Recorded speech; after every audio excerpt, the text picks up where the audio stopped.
퇴근 무렵 5년째 일하고 있는 진성원단 가게 문을 닫고 기지개를 켰죠. 그때였어요. 익숙한 목소리가 저를 불렀어요. 영철 씨. 주인 여자 진숙 엄마였어요. 늘 가게 안에서 원단을 자르고 손님 응대하느라 정신없던 그녀가 웬일인지 환하게 웃으며 저를 부르고 있더라고요. 오늘 저녁은 내가 쏠게. 퇴근하고 시간 괜찮아? 같이 저녁이나 먹으러 갈까? 주인 여자랑 저녁 먹는 건 딱히 특별한 일은 아니었어요. 시장통 좁은 골목, 다닥다닥 붙은 가게들처럼 저희도 5년이나 같이 지내다 보니 꽤 가까워졌거든요. 점심때 주인 여자가 싸온 김치찌개에 밥 비벼 먹기도 하고 퇴근하고 가끔 시장 근처 식당에서 소주 한 잔씩 기울이기도 했으니까요. 주인 여자는 넉살 좋고 정 많은 시장통 아줌마였고 저는 그런 주인 여자의 푸근함에 익숙해져 있었죠. 뭘 먹을까요? 주인 여자 말에 저도 자연스럽게 되물었어요. 영철 씨 좋아하는 거 회 어때? 싱싱한 도다리 들어왔대. 오늘 제대로 한번 먹어보자. 활짝 웃는 주인 여자 얼굴에 저도 기분이 좋아졌어요. 팍팍한 노총각 인생에 퇴근길 뜻밖의 저녁 식사 제안은 꽤나 반가운 일이었죠. 만나기로 한 곳은 시장 사람들이 자주 가는 허름한 횟집이었어요. 시끌벅적한 시장 소음에서 벗어나 소주 한잔하면서 하루 피로를 풀 생각에 발걸음이 가벼워졌어요. 횟집 문을 열고 들어선 순간 저는 깜짝 놀랐어요. 늘 편한 작업복 차림이던 주인 여자가 웬일로 짧은 검정 주름 치마에 검정 스타킹을 신고 나타난 거 있죠. 게다가 짙어진 눈 화장에 붉게 칠해진 입술까지 평소 수수한 모습이랑 완전히 딴판이었어요. 마치 소개팅이라도 나가는 여자처럼 잔뜩 꾸민 모습이었어요. 어머, 영철 씨. 많이 기다렸어. 평소보다 살짝 높아진 목소리로 주인 여자가 말했어요. 쑥스러운 듯 웃는 얼굴은 조명 때문인지 화장 때문인지 평소보다 훨씬 붉어 보였어요. 사장님, 오늘 웬일이세요? 엄청 꾸미셨네. 저도 모르게 툭 던진 농담에 주인 여자는 그래? 좀 괜찮아 보여 하면서 치마 끝을 매만지더라고요. 여자는 역시 꾸미기 나름이라더니 50대 나이에도 주인 여자는 꽤 젊고 예뻐 보였어요. 순간 낯설면서도 묘한 설렘 같은 게 가슴 한켠을 스치는 걸 느꼈어요. 자리에 앉자마자 주인 여자는 능숙하게 소주를 시켰어요. 횟집 사장님이 밑반찬 가져다 놓기도 전에 주인 여자는 술잔에 소주를 가득 채워서 걸컥벌컥 마시기 시작했어요. 마치 목마른 사람처럼 숨도 안 쉬고 술잔을 비우는 모습이 평소랑 너무 달랐죠. 사장님, 천천히 드세요. 술 취하겠어요. 걱정돼서 말했는데도 주인 여자는 괜찮아. 괜찮아. 오늘따라 좀 땡기네. 하면서 웃었지만 어딘가 불안하고 초조해 보였어요. 회를 기다리는 동안에도 주인 여자 술잔은 계속 비워졌어요. 밑반찬으로 나온 멍게랑 해삼을 안주 삼아 연거푸 술잔을 기울이는 모습이 마치 뭔가에 쫓기는 사람 같았네요. 술 기운이 오르니까 주인 여자 얼굴은 더 붉어지고 목소리도 커지더라고요. 평소 조용하고 차분했던 주인 여자한테서는 상상도 못할 모습이었어요. 영철 씨, 우리 영철 씨. 주인 여자는 갑자기 제 이름을 부르더니 평소에는 상상도 못할 애교 섞인 말투로 말을 걸어왔어요. 영철 씨, 오늘 나 어때? 예뻐 보여? 마치 어린 소녀가 남자친구한테 칭찬해달라고 조르는 것 같았어요. 주인 여자는 계속 평소랑 다른 행동을 보였어요. 해프게 웃기도 하고 뜬금없이 제 팔을 잡고 기대기도 하고 짧은 치마 입은 다리를 꼬았다 풀었다 하면서 은근히 제 시선을 끌려는 듯한 모습도 보였어요. 주인 여자 행동이 막 노골적인 건 아니었지만 분명히 이전과는 다른 느낌이었죠. 영철 씨, 나 요즘 너무 힘들어. 술 기운에 붉어진 눈으로 저를 올려다보면서 주인 여자는 힘겹게 입을 열었어요. 평소 활기 넘치던 시장통 아줌마 모습은 온데간데 없이 눈빛은 깊은 슬픔과 외로움으로 가득 차 있었어요. 그 간절해 보이는 눈빛에 저는 더 이상 농담할 수가 없었네요. 요즘 뭐가 그렇게 힘드세요? 조심스럽게 물었죠. 그게 말이야, 아휴. 말로 다 할 수가 없어. 그냥 너무 힘들어. 주인 여자는 한숨을 쉬면서 다시 술잔을 비웠어요. 힘들다는 얘기만 계속하지 마시고 저한테 한번 털어놔 보세요. 혹시 모르잖아요. 제가 해결해 드릴 수도 있을지. 진심으로 주인 여자를 위로하고 싶었어요. 5년 동안 시장통에서 같이 부대끼면서 정이 들기도 했고 평소 저한테 잘해주시는 주인 여자한테 보답하고 싶은 마음도 있었고요. 나도 영철이가 해결해주면 좋긴 한데 근데 말 꺼내기가 쉽지가 않네. 괜히 내 속마음을 다 드러내는 것 같아서 주인 여자는 망설이면서 말을 흐렸어요. 우리 사이에 못할 말이 뭐가 있어요. 가족 같은 사이인데 제 너스레에 주인 여자는 희미하게 웃었어요. 그래 영철 씨는 내 가족이나 다름없지. 근데 그 말끝이 어딘가 쓸쓸하게 느껴졌죠. 잠시 뜸을 들이던 주인 여자는 술 기운에 더 붉어진 두 볼로 저를 바라보며 드디어 속마음을 털어놓기 시작했어요. 너무 외로워서 그래. 사장님, 아니 아저씨 때문에 그러세요? 조심스럽게 물었어요. 진성원단 사장님. 주인 여자 남편분은 1년 전에 갑작스러운 사고로 돌아가셨거든요. 그 후로 주인 여자는 혼자 힘겹게 가게를 꾸려왔어요. 시장통 억척 아줌마로 살아왔지만 남편 일은 슬픔이랑 혼자 감당해야 하는 삶. 무게가 주인 여자를 짓누르고 있을 거라는 생각에 마음이 아팠어요. 그래서 그런가. 너무 힘드네. 밤에 제대로 잠을 못 잘 정도로 말이야. 주인 여자 말은 저를 당황하게 했어요. 단순히 남편이 없어서 외롭다는 뜻으로 들리지 않았거든요. 주인 여자 목소리에는 깊은 갈망이랑 절박함 같은 게 묻어 있었어요. 마치 남자가 필요하다는 듯한 느낌이었거든요. 혹시 남자가 필요하세요? 숨을 죽이고 조심스럽게 하지만 직설적으로 물었어요. 순간 정적이 흘렀죠. 주인 여자는 당황한 듯 눈을 동그랗게 뜨더니 이내 체념한 듯 씁쓸하게 웃었어요. 혼자 지내는 게 생각보다 훨씬 더 힘드네. 남자가 필요하다는 말에 온몸에 소름이 쫙 돋았어요. 왜냐하면 주인 여자는 저한테 도움을 받고 싶다고 했으니까요. 설마 나를 남자로 생각하고 하는 말인가? 심장이 미친 듯이 쿵쾅거리기 시작했어요. 지금까지 주인 여자를 여자로 생각해 본 적은 단 한 번도 없었거든요. 주인 여자는 그냥 편안한 시장통 아줌마, 푸근한 주인 여자 같은 존재였을 뿐이었는데 하지만 짧은 치마 아래로 드러난 매끈한 다리, 붉게 상기된 얼굴, 그리고 무엇보다 저를 향한 간절한 눈빛을 보자 걷잡을 수 없는 혼란과 함께 묘한 감정이 스멀스멀 피어오르기 시작했어요. 그래도 어쩌겠어요. 시간 지나면 좋은 분 나타나겠죠.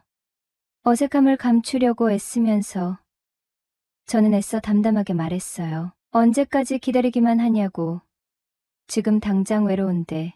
주인 여자는 한숨을 쉬면서 술잔을 비웠어요. 마치 어린아이가 과자 사달라고 떼쓰는 것처럼 지금 당장 외롭다고 투정 부리는 것 같았어요. 뭐가 그렇게 급할까? 남자 못 만나 죽기라도 하나. 사장님 돌아가신 지 얼마나 됐다고 벌써 남자 타령이야. 속으로 핀잔을 주면서도 한편으로는 주인 여자 외로움이 이해가 되기도 했어요. 혼자 긴 밤을 지새우는 시간이 얼마나 길고 고독할까. 그럼 어디 가서 하나 주워오세요. 농담처럼 말했어요. 어색한 분위기를 풀어보려고 한 건데 좀 어설펐죠. 주워오라니 말은 쉽지. 어디 가서 맘에 드는 남자를 뚝딱 데려오기라도 하나. 주인 여자는 헛웃음을 지었어요. 그러지 말고 영철이가 좀 도와주면 안 될까? 네. 제가요? 뭘 어떻게 도와드려요? 순간 심장이 쿵 하고 내려앉는 느낌이었어요. 내 옆에 있어주면 되잖아. 내 남자로 말야. 주인 여자 말에 저는 숨을 멈췄어요. 귓가를 웅웅 울리는 술기운 때문인지 아니면 충격적인 주인 여자 고백 때문인지 머릿속이 하얗게 비어버리는 것 같았어요. 5년 동안 주인 여자를 아줌마, 사장님으로만 불러왔던 저한테 내 남자라는 단어는 너무 낯설고 충격적으로 다가왔거든요. 네? 아무리 술 취하셨어도 그런 말씀은 하지 마세요. 저 아직 장가도 못 간 노총각인데 사장님이 이러시면 저 혼삿길 막으시려고 그러세요? 간신히 정신을 차리고 농담처럼 되받아쳤지만 속으로는 엄청난 혼란에 휩싸였어요. 제가 아무리 여자의 굶주린 노총각이라도 50대 아줌마랑 도저히 상상조차 할 수 없는 일이었죠. 하지만 그때부터였을 거예요. 마음 한켠에 묘한 감정이 꿈틀거리기 시작한 게 이제껏 단 한 번도 주인 여자를 이성으로 생각해 본 적 없었지만 막상 주인 여자 고백을 받고 나니 주인 여자랑 연인처럼 지내면 어떨까 상상하게 되면서 조금씩 여자로 보이기 시작했거든요. 짧은 치마 아래로 드러난 매끈한 다리, 붉게 상기된 얼굴, 그리고 무엇보다 저를 향한 간절한 눈빛이 가꾸 머릿속에 맴돌았어요. 5년 동안 봐온 익숙한 얼굴 뒤에 감춰져 있던 여성성이 드러나는 순간이었죠. 영철 씨, 내가 그렇게 여자로 안 보이나? 주인 여자는 실망한 듯 씁쓸하게 웃었어요. 아뇨, 그런 게 아니라 사장님은 그냥 편한 누나 같은 분이시라 생각을 아예 안 해봐서 당황스러워서 그래요. 솔직한 심정을 털어놨어요. 그럼 나도 자존심 버리고 어렵게 얘기한 거니까 딱 한 번만 생각이라도 해봐주면 안 될까? 응. 주인 여자는 애원하듯 말했어요. 네, 그럼 생각해보죠. 뭐 얼떨결에 대답했지만 이미 마음은 복잡하게 얽혀 있었어요. 우리 서로 비슷한 처지끼리 잘 해보자는 거지. 진지하게 만나는 거 싫으면 그냥 가볍게 만나든지 영철이가 하자는 대로 다 할게 그럼. 주인 여자는 술잔을 내려놓으면서 저를 똑바로 쳐다봤어요. 제가 하자는 대로요? 되묻자 주인 여자는 고개를 끄덕였어요. 응, 뭐 엔조이든 파트너든 뭐든 상관없어. 나도 지금 당장 급한 건 옆에 있어줄 남자지 신랑이 아니거든. 영철 씨도 외롭긴 마찬가지잖아. 언제까지 독수공방으로 혼자 늙어갈 거야. 그렇긴 하죠. 사실 저도 꽤 외롭고 지루한 일상이었어요. 매일 똑같은 원단 자르고 똑같은 손님 맞이하고 퇴근 후 텅 빈 방에 혼자 남겨지는 삶. 뭔가 변화가 필요했던 시점에 주인 여자의 고백은 신선한 충격이자 어쩌면 새로운 시작점이 될 수도 있다는 생각이 들었어요. 하지만 마음 한편에는 죄책감이 묵직하게 내려앉았어요. 은인과도 같았던 돌아가신 사장님. 그리고 친누나처럼 저를 챙겨주던 사모. 그런 사모님과 남녀관계라니 도저히 용납할 수 없는 일이라고 생각하면서도 자꾸만 주인 여자한테 끌리는 마음을 억누를 수가 없었어요. 머릿속은 점점 복잡해졌지만 제 몸은 저도 모르게 두근두근 긴장되고 뜨겁게 반응하고 있었죠. 솔직히 사모님이 50대 아줌마라 정식으로 연인 관계를 맺는 건 망설여지지만 가볍게 만나 서로 외로움을 달래주는 파트너 관계라면 나쁘지 않다는 생각이 들었거든요. 어차피 주인 여자도 진지한 관계를 원하는 건 아니라고 했으니까 서로 부담 없이 필요할 때만 만나는 그런 관계라면 나쁘지 않단 생각을 하였어요. 영철 씨, 나 술 너무 많이 마셨나 봐. 어지러워 집까지 바래다 주면 안 될까? 주인 여자는 몸을 비틀거리면서 말했어요. 네, 그럼요. 당연히 바래다 드려야죠. 제가 다른 건 몰라도 집까지는 책임지고 모셔다 드려야죠. 저는 자리에서 일어나 주인 여자를 부축했어요. 역시 우리 영철이밖에 없다니깐. 아잉. 주인 여자는 술에 취해서 혀꼬부라진 소리로 애교를 부렸어요. 평소에는 상상도 못할 주인 여자 모습에 묘한 흥분과 함께 불안감이 동시에 밀려왔네요. 주인 여자 집 앞에 도착하니까 주인 여자는 계속 잠깐만 집에 들어왔다 가라면서 저를 붙잡았어요. 이 여자 작정을 했구나. 누가 잡아먹니? 쑥매가.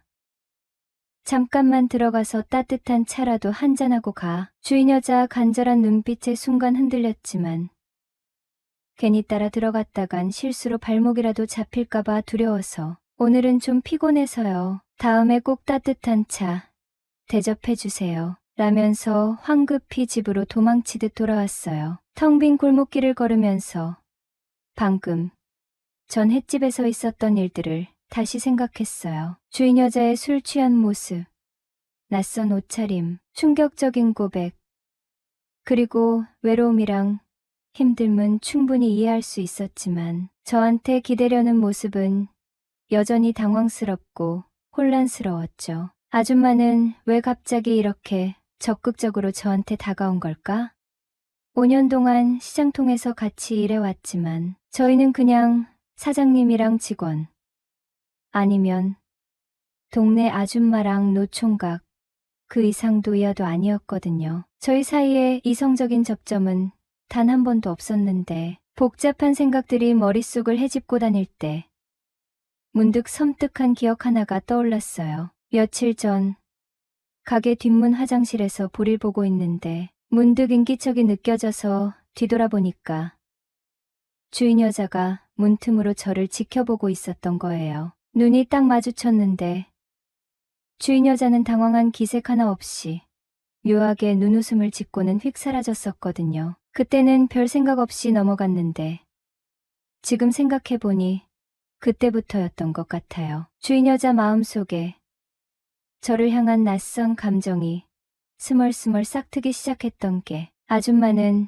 정말로 외로움을 견디기 힘들어하는 것 같았어요. 남편 잃고 혼자 지내는 시간이 길어지면서 주인 여자는 누군가 따뜻한 위로랑 관심, 그리고 남자의 온기가 절실했을 거예요. 그리고 저한테서 그 위로를 찾으려고 했을지도 몰라요. 시장통에서 5년 동안 묵묵히 일해온 순박한 노총각. 어쩌면 주인 여자한테 저는 외로움을 달래줄 수 있는 가장 만만하고 안전한 상대였을지도 모르죠. 하지만 주인 여자 솔직하고 적극적인 고백은 오랫동안 잊고 지냈던 제 욕망을 깨우기에는 충분했어요. 깊어지는 밤, 어두컴컴한 골목길을 홀로 걷는 제 마음은 금지된 욕망과 불안감 사이에서 격렬하게 흔들리고 있었어요. 안녕하세요. 저는 어릴 때부터 공부하는 거리가 멀었죠. 고딩 때부터 오토바이에 여자나 만나러 다니고 소위 말하는 꼴통이었어요. 어느 순간 부모님도 포기를 하고 그래 니 멋대로 살아라란 분위기 속에 그나마 전문대에 진학을 하였죠. 하지만 막상 군제대하고 졸업장은 손에 쥐었지만 제대로 된 직장에 취업하기란 하늘의 별 따기였어요. 이후 시장통 원단 가게에 처음 발을 들인 건 5년 전이었어요. 특별한 이유는 없었어요. 돈벌이가 괜찮다는 이모의 말에 다니던 회사를 때려치우고 무작정 시장으로 뛰어들었어요. 사장 정 씨는 넉살 좋고 주인 아줌마도 싹싹했어요. 직원들은 대부분 나이대가 높거나 곧 독립할 사람들이라 텃세 부리는 사람 하나 없이 오히려 젊은 내가 들어온 걸 반기는 분위기였어요. 일은 단순했어요. 원단 종류를 배우고 손님 주문에 맞춰 원단을 자르고 포장하는 일의 반복이었죠. 하지만 시장 바닥에서 살아남으려면 자기 거래처를 만들어야 한다는 것을 깨닫는 데는 그리 오랜 시간이 걸리지 않았어요. 거래처가 많아야 독립하기도 쉬웠고 돈도 더 벌 수 있었으니까요. 몇 달 가게 일을 배우다 보니 사장님의 돈 버는 방식이 눈에 들어왔어요. 그때 처음으로 이 시장에 발을 들인 게 잘한 선택일지도 모른다는 생각이 들었어요. 그러던 어느 일요일 저녁, 김 부장에게서 다급한 전화가 걸려왔어요. 영철 씨, 큰일 났어요. 사장님 교통사고로 병원에 실려갔대. 빨리 병원으로 와봐야 할 것 같아. 병원에 도착하자 김 부장과 주인 아줌마, 사장님의 아이들, 형님까지 모두 모여 있었어요. 다들 얼굴빛이 잿빛이었죠. 그럼 지금 사장님 상태는요? 사장님이 여자랑 술 한잔하고 돌아오는 길에 가로수를 들이받았대요. 안전벨트를 안 매서 밖으로 튕겨나가면서 머리를 크게 다쳤다고 김 부장은 힘겹게 설명했어요. 같이 탔던 여자도 크게 다쳐서 중환자실에 누워있대. 그러다 이틀 만에 사장님이 돌아가셨어요. 사장님의 장례식이 끝나자마자 김 부장은 독립을 선언하였고 다른 직원들도 다 데리고 나가버렸죠. 남은 건 저뿐이었어요. 나는 주인 아줌마에게 가게를 어떻게 할 거냐고 물었어요. 주인 여자는 잠시 고민하더니 말했어요. 영철 씨, 내가 혼자서는 다 감당하기 힘들 것 같아. 규모를 좀 줄여서 계속해 볼 생각인데 영철 씨가 계속 있어준다면 나한테 큰 힘이 될 것 같은데 좀 도와줄 수 있을까? 나는 잠시 망설였어요. 아직 독립할 만큼 돈을 모은 것도 아니었고 아줌마가 월급도 올려준다고 하니 굳이 나갈 이유가 없었어요. 무엇보다 혼자 남겨질 아줌마가 걱정되기도 했고요. 그럼 제가 계속 남아서 돕겠습니다. 정말 고마워, 영철 씨. 요즘 새삼 사람이 얼마나 귀한지 느낀다니까. 아줌마는 눈물을 글썽이며 내 손을 잡았어요. 그렇게 1년이 흘렀어요. 아침에 출근하면 아줌마는 시장 상황을 체크하고 나머지 일은 내가 도맡아 했어요. 아줌마는 가끔 창고에 내려와 원단 야드, 수를 확인하고 출고, 송장만 작성하는 정도였죠. 사장님, 요즘 주문이 엄청 많아요. 이러다 곧 부자 되시겠어요. 내 농담에 아줌마는 웃으며 대답했어요. 그러게, 다 영철 씨 덕분이지. 나도 요즘 가게 나오면 기분이 좋다니까. 가게 매출은 점점 늘어났고 돌아가신 사장님이 운영하던 시절 매출을 거의 회복했어요. 시장 경쟁이 치열해지는 상황 속에서도 나와 아줌마는 힘든 시기를 함께 이겨내며 가게를 안정시켜 나갔어요. 아줌마의 지나친 의존이 가끔은 부담스럽기도 했죠. 하지만 그날 술자리 이후로 나는 내 역할이 단순한 직원 이상이 되었다는 것을, 그리고 아줌마가 나를 남자로 보기 시작했다는 것을 제대로 실감했거든요. 사장님이 돌아가시고 난 후 아줌마가 어떻게 지냈는지 자세히는 몰랐어요. 하지만 아줌마의 행동으로 짐작해보면 혼자 지낸 시간이 꽤 오래된 것 같았어요. 한창 나이의 남자가 그리울 만도 했죠. 1년 가까이 홀로 지냈으니 남자 좋아하는 쉰둘의 건강한 여자가 버티기에는 꽤나 긴 시간이었을 것이에요. 하지만 다른 남자를 만나는 건 아줌마에게도 부담스러웠겠죠. 시장 통좁은 바닥에서 소문이라도 잘못 나면 장사에도 지장이 생길 수 있었거든요. 그래서 나를 택했을지도 몰라요. 오랜 시간 옆에서 지켜봐 왔고 믿을 만하다고 생각했을 테니까요. 그러던 중 3년 넘게 짝사랑해왔던 화장품 가게 현숙이가 돈 많은 남자랑 결혼한다는 소식이 들려왔어요. 현숙이와의 관계는 이루어질 수 없다는 현실을 받아들이자 묘하게도 주인 여자에 대한 감정이 꿈틀거리기 시작했죠. 아줌마는 나를 좋아하고 경제적으로 안정된 삶을 보장해줄 수도 있잖아요. 결혼은 현실이라고 했던가요? 핑크빛 환상만 쫓을 나이는 지났어요. 현실적인 조건을 따져보니 주인 여자는 나쁘지 않은 선택이잖아요. 결국 현숙이의 결혼 소식과 아줌마의 꾸준한 관심은 내 마음속에서 아줌마에 대한 새로운 감정을 싹트게 만든 주요 요인이 되었죠. 한참 여자가 그립기도 했고요. 사장님, 잠깐 시간 좀 내실 수 있으세요? 어느 날 퇴근 무렵 용기를 내어 아줌마에게 말을 걸었어요. 갑자기 웬일이래? 그녀는 의아한 표정으로 나를 바라봤어요. 아니, 뭐 맨날 얻어먹기만 해서요. 오늘 월급날이기도 하고 저녁 식사 한번 대접하고 싶어서요.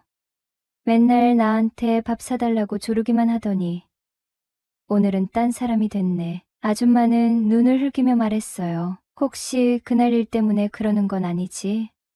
그날 일이요? 저한테 하신 말씀. 기억은 나시나 보네요.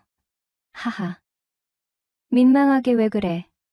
아줌마는 핀잔을 주면서도 싫지 않은 표정이었어요. 퇴근 후 아줌마의 제네시스에 함께 타고 시내 번화가에 있는 고급 음식점으로 향했어요. 모처럼 분위기 좋은 곳에서 소갈비살과 냉면을 먹으니 꿀맛이었죠. 아줌마도 기분이 좋은지 연신 웃으며 젓가락질을 하더라고요. 차를 타고 돌아오는 길 아줌마가 기분 좋은 목소리로 말했어요. 뭐 이왕 저녁 사는 거 술까지 한잔하고 들어가면 어때? 영철 씨 생각은? 술까지 사달라고요? 응. 나 영철 씨랑 술 먹고 싶어서 그래. 왜 또 술 먹고 외롭다고 집에 바래다 달라고 하실 건 아니죠? 호호. 그거야 마셔봐야 아는 거고. 참나 속으로 꿍얼거렸지만 왠지 모르게 기분이 나쁘지 않았어요. 아줌마 집 근처 조용한 호프집에 도착했어요. 그날따라 아줌마는 기분이 좋아 보였어요. 술잔을 채우기가 무섭게 족족 들이키는 모습이 귀엽기도 하면서 살짝 불안한 마음도 들었네요. 1시간쯤 지났을까요? 아줌마가 갑자기 집에 가고 싶다고 했어요. 영철 씨, 나 취한 것 같아. 집에 바래다 줘. 네, 일어나시죠. 나는 아줌마를 부축해 집으로 향했어요. 현관문을 열고 소파에 앉히자 아줌마가 눈을 반쯤 감은 채 나를 올려다보며 웅얼거렸어요. 벌써 다 온 거야? 왜 이렇게 빨리 왔어? 그러더니 갑자기 횡설수설 말을 쏟아내기 시작했어요. 근데 영철 씨, 나 이상하게 보지 마 쉬운 여자라고. 겸연쩍은 웃음을 입가에 띄우며 술에 취한 게 슴츠레한 눈빛으로 나를 흐릿하게 바라봤어요. 그럴 리가요. 그런 걱정 마세요.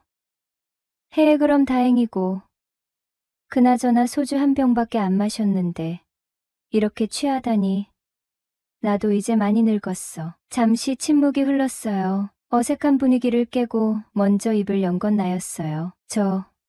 이만 가볼게요. 내가 자리에서 일어서자 아줌마가 꼬부라진 혀로 붙잡았어요. 좀 더 있다가 가. 영철 씨, 오늘 여기서 자고 가면 안 될까? 아줌마는 애원하듯 말했어요. 영철 씨도 내 입장 잘 알잖아. 괜히 이놈 저놈 만나고 다니다 소문이라도 나면 장사하는데도 지장이 생기고 특히 여자가 혼자 장사하는 게 쉬운 일이 아니잖아. 괜히 소문나기도 쉽고 그러니깐 영철 씨가 나 좀 도와주면 안 되겠어? 내가 잠시 대답을 못하고 망설이고 있었더니 아줌마는 결국 울음을 터뜨렸어요. 나 영철 씨가 정말 필요해. 남자가 필요하다고. 크크. 어린아이처럼 엉엉 우는 모습에 당황스러웠지만 한편으로는 안쓰러운 마음이 들었죠. 내가 젊은 총각 앞에서 이러면 안 되는데 갖고 들러붙는 것 같아서 미안해. 아니에요. 괜찮아요. 오랜 솔로의 외로움을 저도 잘 알거든요. 그럼 앞으로 꽁냥꽁냥 한번 제대로 해볼까요? 내 말에 아줌마는 눈물을 훔치며 물었어요. 꽁냥꽁냥은 어떻게 하는 건데? 그건 앞으로 제가 시키는 대로만 하시면 됩니다. 아셨죠? 아이 참, 영철 씨도. 아줌마는 쑥스러운 듯 웃으며 내 어깨를 톡 쳤어요. 그래. 까짓 건 나도 이제 어쩔 수 없어. 마음 가는 대로 할 거야. 근데 영철 씨, 미안한데 우리 일은 당분간은 둘만의 비밀로 하자. 그럼요. 비밀 연애라니. 왠지 모르게 더 가슴이 두근거렸어요. 그렇게 우리는 비밀스러운 연인이 되었어요. 아줌마는 언제나 내게 순종적이었죠. 하지만 재산이나 돈 얘기만 나오면 묘하게 선을 긋는 느낌이 들었어요. 혹시 내가 돈 때문에 접근했다고 생각하는 걸까? 괜한 걱정이 스멀스멀 올라왔죠. 비밀 만남이 6개월쯤 이어지던 어느 날, 아줌마는 진지한 표정으로 나에게 말했어요. 영철 씨, 비록 우리가 함께 시간을 보내왔지만 내가 나를 함부로 대하지 않았으면 좋겠어. 특히 사람들 앞에서는 더 조심해줘. 돈 때문에 과부된 주인 아줌마랑 총각이 붙어 먹었다는 소리 듣는 건 서로에게 좋을 게 없잖아.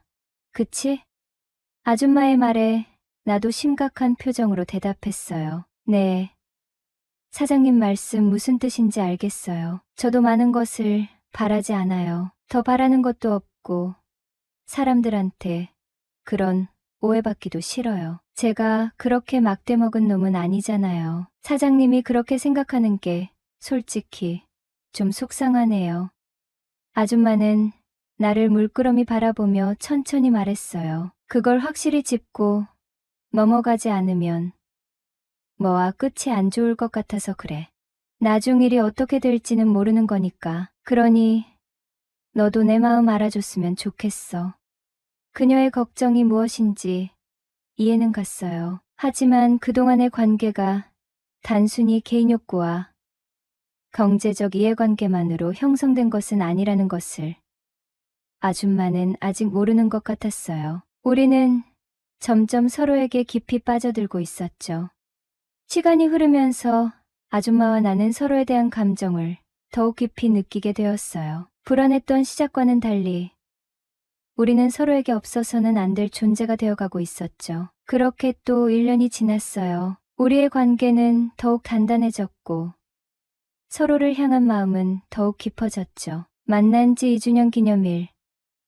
아줌마는 나에게 특별한 선물을 준비했다는 거예요. 영철 씨, 잠깐만 눈 감아봐. 아줌마는 싱글벙글 웃으며 내 눈을 가리더군요. 자, 이제 떠봐. 눈을 뜨자 눈앞에 번쩍이는 아우디 신차 키가 놓여 있었어요. 고급스러운 자동차 키를 받아들고 어안이 벙벙해 있는 나에게 아줌마는 눈물을 글썽이며 말을 이었어요. 솔직히 처음에는 영철이가 내 재산을 노리고 갑자기 접근하는 건 아닌가.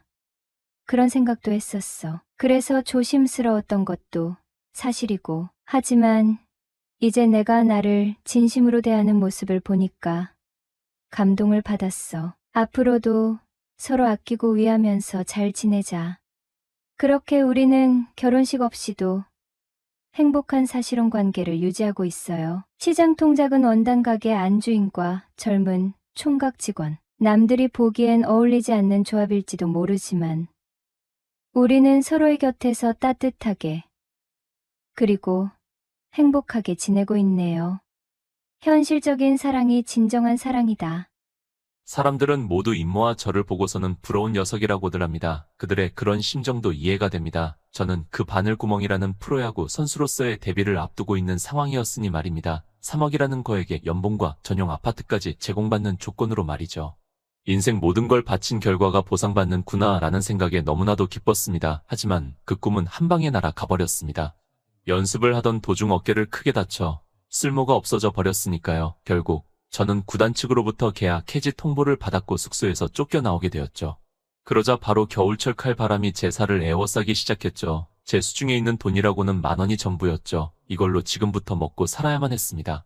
정말 너무 막막했죠. 하지만 움직여야 했습니다. 겨울철 칼바람이 저를 에워싸고 있었으니까요. 이대로 멈춰있다면 꼼짝없이 죽을 수밖에 없었으니 말입니다.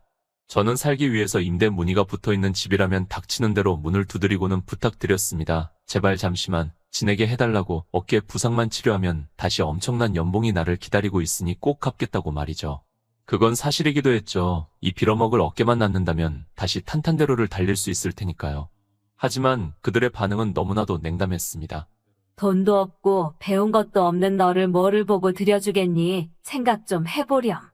저에게 돌아온 것이라고는 그들의 조롱 섞인 말투와 마치 벌레를 보는 듯한 차가운 시선들, 그 어린 저에게는 너무나도 큰 상처였죠. 그때서야 알게 되었습니다. 배운 것도 없고 부모도 없는 제게 사회는 정말 너무나도 차갑다는 걸 말입니다. 그 누구에게도 환영받지 못하는 존재인 거죠. 그런 녀석을 뭘 믿고 안으로 들이겠습니까? 저는 마지막이라는 심정으로 마지막 집 대문 앞에 섰죠. 이곳도 안 된다면 정말 모든 걸 포기하려는 심정이었습니다. 여기도 안 된다면 저는 밖에서 꼼짝없이 얼어 죽는 수밖에 없으니 말입니다. 떨리는 손으로 저는 대문을 두드렸습니다.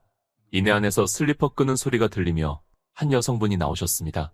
그런데 그녀가 제 얼굴을 보고서는 왜인지 저를 한참 동안이나 뚫어져라 쳐다보더군요.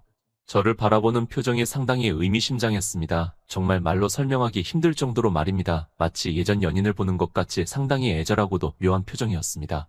머릿속에서는 정말 수많은 의문들이 피어나기 시작했죠. 나를 알기라도 하는 건가? 예전에 만났는데 내가 기억을 못하는 건가? 그런데 이내 그녀가 조심스럽게 입을 떼기 시작했습니다. 무슨 일로 오셨어요? 그때서야 정신이 들었죠. 이 전단지 보고 찾아왔는데요. 저는 그녀에게 전단지를 내밀었죠. 거기는 엄청나게 싼 가격인 월 10만 원에 이 곶방 한 칸을 내준다는 내용이었습니다. 엄청나게 싼 가격이지만 이 가격도 저에게는 무리였죠. 제 수중에 있는 돈이라고는 고작 10,000원뿐이니까요. 아주머니 좀 뵐 수 있을까요? 이야기 드리고 싶은 게 있어서. 그래서 주인 아주머니를 만나 뵙고 사정을 설명드리고 자비를 기대해야만 했습니다. 그렇지 않으면 당장 얼어 죽게 생겼으니 말입니다. 그에 그녀가 저를 빤히 바라보더니 이내 입술을 달싹이며 말하더군요. 그냥 저한테 말하면 돼요. 제가 이 집 주인이니까요.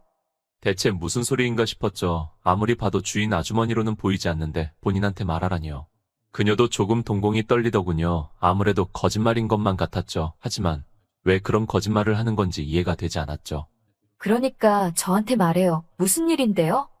믿을 수가 없었죠. 분명히 이 집 전단지 주인분은 40대라고 들었는데 아무리 봐도 그 나이대로는 보이지 않았으니 말입니다. 너무나도 탱탱한 피부에 잔주름 하나 보이지 않는 백옥 같은 피부, 제 또래인 20대와 비교해도 전혀 뒤처지지 않으시는 미모였죠.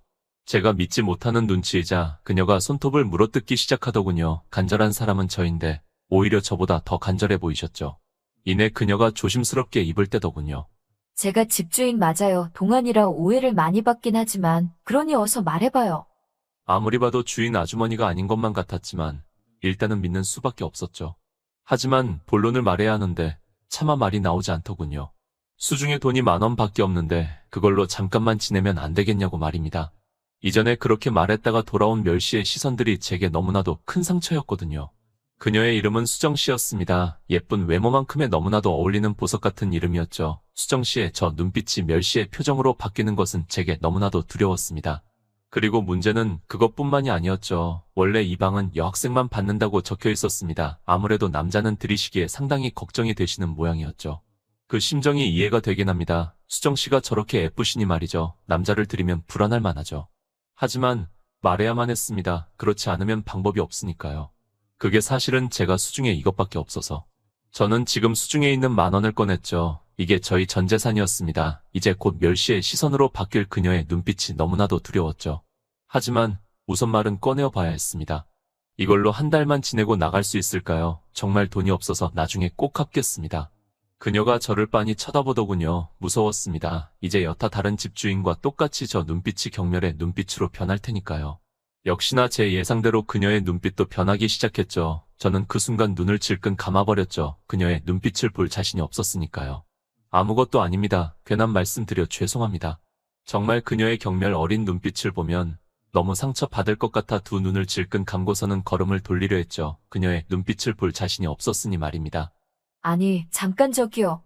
그렇게 걸음을 돌리려는 순간 갑자기 제 팔목에서 부드러운 감촉이 느껴졌습니다. 저는 뒤를 돌아봤죠. 그러자 그녀가 제 팔목을 잡고서 저를 빤히 바라보고 있더라고요. 처음 봤을 때도 느꼈지만 저를 바라보는 표정이 정말 오묘했습니다. 마치 사별한 남편을 보는 것처럼 애절한 표정이었습니다. 저는 그녀를 처음 보는데 상당히 이상했죠. 대체 왜 저런 눈빛으로 저를 보는지 이해가 되지 않았죠. 이내 그녀가 입술을 달싹이더니 말했습니다. 그냥 들어와요. 네? 그거 전단지에 잘못 쓰여진 거예요. 원래 10,000원에 한 달이라고 했는데 인쇄가 잘못된 모양이네요. 저는 그녀를 한참 동안이나 바라봤죠. 그녀의 동공도 흔들리고 있었습니다. 아무리 봐도 거짓말인 것 같았습니다. 그러니까 안으로 들어와요. 그녀가 대문을 활짝 열며 말했죠. 도저히 이해할 수가 없었습니다. 그녀의 떨리는 눈빛으로는 아무리 봐도 거짓말인 게 확실했거든요.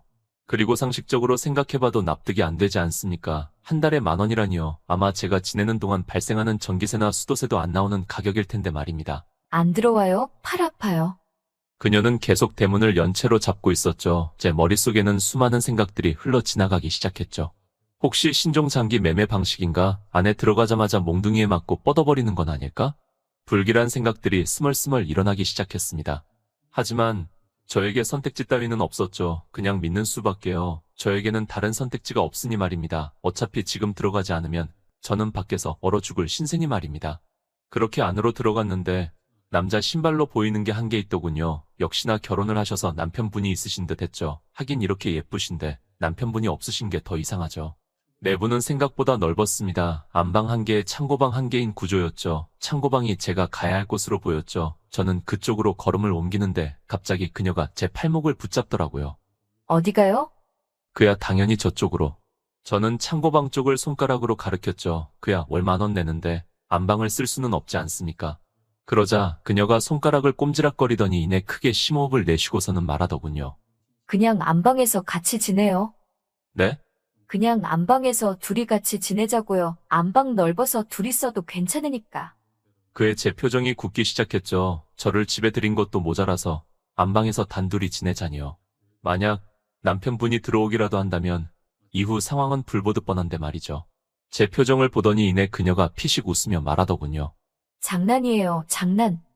아무리 봐도 장난이 아닌 것 같았죠. 제 표정이 점점 굳어지자 급히 바꾼 것만 같았으니 말입니다. 그러면 그쪽 분이 안방 쓰세요. 그의 제가 의아하게 쳐다보자 그녀가 머리를 극적이며 그러더군요. 그러니까 제가 원래 창고방을 좋아해서 저기서 자고 있거든요. 그러니까 그쪽 분은 저 방 쓰세요. 아무리 봐도 거짓말처럼 보였죠. 그야 당장 문이 열린 창고방 안을 들여다보면 먼지가 수북히 쌓여 있고 침대도 놓여 있지 않은 상태였으니 말입니다. 저는 한사코 거절했습니다. 겨우 10,000원 내고 지내는 제가 어떻게 저기서 지내겠냐고 말이죠. 하지만 그녀의 의견이 너무 완강했죠. 결국 저는 그녀의 팔에 이끌려 안방에 들어오는 수밖에 없었습니다. 그럼 시간이 너무 늦었으니 우선은 자고 내일 봐요. 참, 그런데 내일 언제 일어나요? 그에 제가 아침 7시라고 대답하자 그녀가 고개를 끄덕이며 그러더군요. 그때는 자고 있을 테니까 퇴근하고 나서 이야기하죠. 그 말을 끝으로 그녀는 안방문을 닫아주며 밖으로 나가더라고요. 주변을 둘러보면 그녀가 쓰던 물건으로 보이는 것들이 수북했습니다. 아무리 봐도 저를 위해서 안방을 포기하고 창고방에서 지내기로 하신 것 같았죠. 저는 도저히 이해할 수가 없었습니다. 10,000원에 살게 해준다는 것도 너무 이상했지만 안방을 내주고 자기는 창고방에서 자다니요. 너무 이상했습니다. 그래서 몸은 너무나도 피곤했지만 정신은 계속 깨어 있었죠. 솔직히 말하면 불안했습니다. 왜 영화에서 보면 이럴 때 장기 매매가 이루어지지 않습니까? 그렇게 불안한 마음에 거의 뜬 눈으로 밤을 지새웠죠. 하지만 제 불길한 예상과 달리 아무 일도 벌어지지 않았습니다. 저는 짐을 주섬주섬 챙기며 출근 준비를 하기 시작했죠. 살기 위해서 이곳저곳 이력서를 넣다 보니 정말 다행히도 한 중소기업에 붙을 수 있었습니다. 저는 대충 쓰레기통에 버려져 있던 정장을 가져와서 입어봤죠. 오물들이 조금 묻어 있었지만 다끈히 봐줄만 하더군요. 대충 걸쳐본 정장은 나쁘지 않았습니다. 하지만 문제는 다른 곳에 있었죠. 도저히 넥타이 매는 법을 모르겠더군요. 아무리 사투를 벌여도 도저히 넥타이는 못 매겠어서 포기하고 방을 나섰죠. 그런데 거실에서 의외의 인물이 저를 쳐다보고 있었죠. 바로 수정 씨였죠. 분명 이 시간에는 자고 계신 걸로 알고 있는데 그녀는 제가 정장 입은 모습을 빤히 바라보더니 이내 성큼성큼 걸어왔습니다. 무언가 잘못한 것이라도 있는가 싶었죠. 이내 그녀의 걸음이 제 바로 앞에서 멈췄습니다. 너무 당황스러워서 저는 입도 번긋하지 못하고 있었죠. 얼마 지나지 않아 그녀의 손이 제 상체 쪽으로 뻗어왔습니다. 너무나도 갑작스러운 그녀의 행동에 어찌할 바를 모르겠더라고요. 저도 모르게 눈을 질끈 감았습니다. 하지만 아무 일도 일어나지 않더군요. 저는 실 눈을 뜨고 앞을 바라봤습니다. 그런데 그녀가 어째서인지 만족스러운 표정을 짓고 있더라고요. 됐네. 도저히 영문을 모르겠더라고요. 그의 눈을 뜨자 그녀가 희죽 웃으며 그러더군요. 어때요? 넥타이 잘 매죠? 저는 제 가슴팍 쪽을 바라봤습니다. 거기에는 엄청나게 잘 매어진 넥타이가 있었죠. 넥타이 처음 매나 봐요. 잘 모르겠으면 나한테 말해요. 내가 매줄 테니까. 아니, 그냥 앞으로 계속 내가 매드려요? 그녀가 웃음 지으며 말하는데 제 볼이 빨갛게 달아올랐죠. 솔직히 너무 당황스러웠습니다. 이런 건 부부 사이에나 할 법한 것 아닙니까? 그래서 제가 말씀드렸죠. 이건 확실히 해야 할 것 같았으니까요. 수정 씨, 아무리 그래도 남편분이 계신데 이렇게 하는 건 좀 아닌 것 같습니다. 그게 무슨 소리예요? 수정 씨가 조금 미간을 찌푸리며 말하더군요. 아마 심기를 건드린 것 같았습니다. 겨우 10,000원에 얹혀 사는 주제에 너무 주제 넘은 소리를 한 건가 싶었죠. 죄송합니다. 주제 넘는 말에서. 아니, 그것 때문에 화난 게 아니에요. 네? 무슨 소리인가 싶었죠. 그것 때문에 화난 게 아니라니. 그러면 대체 뭐 때문에 저런 표정을 지으셨는지. 남편이 있다는 게 무슨 소리예요? 저 남자친구도 없는 사람한테 너무한 거 아니에요? 도저히 이해할 수가 없었죠. 분명히 제가 들어올 때 신발장에 남자 신발이 있었는데 그에 대해 말을 하니 수정 씨가 피식 웃으며 말씀하시더라고요. 원래 여자 혼자 살면 그런 거 놔두고 하는 거예요. 도시 가스 점검이나 정수기 점검 올 때 여자 혼자 있으면 얼마나 불안한데요. 그 말을 듣자마자 저는 황급히 인사를 드리고 밖으로 나왔습니다. 그녀가 남편분이 없다는 이야기를 듣자마자 왜인지 너무나도 기뻤거든요. 밖으로 나와서 제 가슴에 손을 대어보니 심장이 쿵쾅쿵쾅 뛰고 있었습니다. 설마 싶은 생각이 들더군요. 제 감정이 저로서도 도저히 이해가 되지 않았죠. 왜 하필이면 생판 모르는 데다가 의도까지 모르는 의문의 사람한테 다시 심장이 뛰기 시작하는지 말입니다. 하지만 우선 그런 생각은 미뤄두기로 했죠. 바로 오늘이 첫 출근 날이니 말입니다. 이내 회사에 들어가고 제가 발령받은 부서는 1팀에 찾아갔죠. 모두 저를 보더니 의아하게 쳐다보더군요. 아마 처음 보는 얼굴이라 그런 모양이었죠. 지금이 가장 중요합니다. 첫 인상이 거의 평생을 가니까요. 저는 떨렸지만 쩌렁쩌렁한 목소리로 말했죠. 잘 부탁드립니다. 이번에 새로 발령받은 최민호라고 합니다. 그의 1팀 사람들이 수군대기 시작하더군요. 제 씩씩한 모습을 보고 마음에 들었는지 저에게 다가와 주시는 분들이 있었습니다. 반갑다. 씩씩해서 좋네. 그보다 대학은 어디 나왔어? 그의 저는 고졸이라고 대답을 했죠. 어? 그들의 표정이 순식간에 굳어지는 걸 느낄 수 있었죠. 그러면 어디 고등학교 나왔는데? 그의 저는 제 출신 고등학교를 말했죠. 바로 체육고등학교 말입니다. 그러자 그들의 표정이 순식간에 싸늘해졌습니다. 아, 그렇구나. 그들의 표정이 순식간에 식었죠. 그 뒤로는 저에게 어떤 관심도 오지 않았습니다. 그래도 충분히 예상한 반응이었기에 그렇게 상처받지는 않았습니다. 저는 그저 제가 맡은 바만 열심히 하면 되는 문제이니 말입니다. 하루는 제가 너무 피곤해서 점심시간에 책상에 잠깐 엎드려서 눈을 붙이고 있는데 그들의 음성이 들렸습니다. 아니 진짜 저런 고졸에다가 무식한 운동부 출신을 데리고 뭘 하라는 건지 진짜 참. 야, 듣겠다. 깨 있으려면 어쩌려고 그래? 뭐 들으면 자기가 어쩔 건데.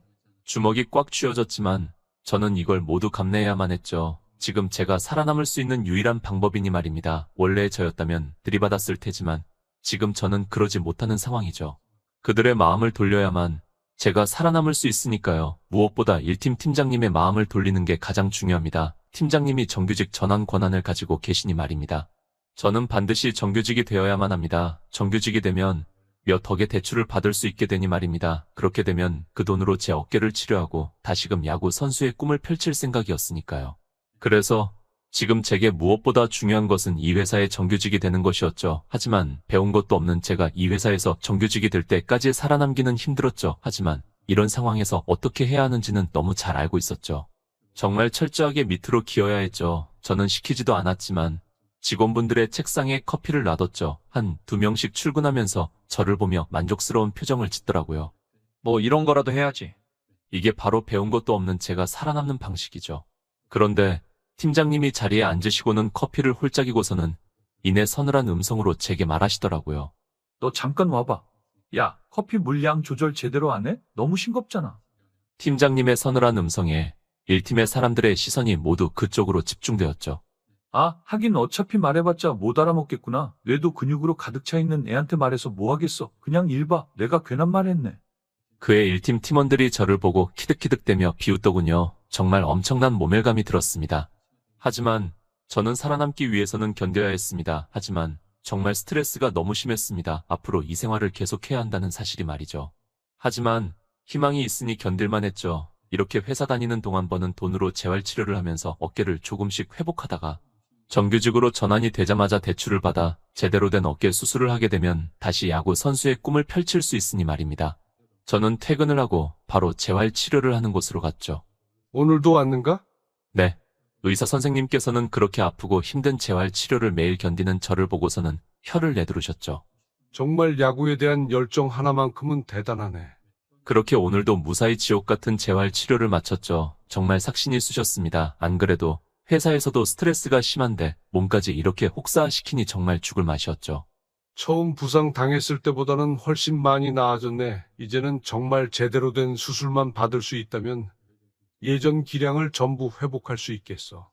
의사 선생님의 그 말에 정말 너무나도 기뻤죠. 이대로 꾸준히 하기만 하고 수술만 제대로 받으면 예전 기량을 다시 회복할 수 있다는 사실이 말입니다. 하지만 역시나 재활치료는 정말 너무나도 힘들고 아팠죠. 그럼에도 불구하고 즐거웠습니다. 이 지옥 같은 기간을 버티기만 하면 이제 다시 일어설 수 있는 것이니 말입니다. 그렇게 늦은 시간에 퇴근을 하고 집 문을 열고 들어갔죠. 무척 늦은 저녁 시간이었기에 방으로 들어가려 했죠.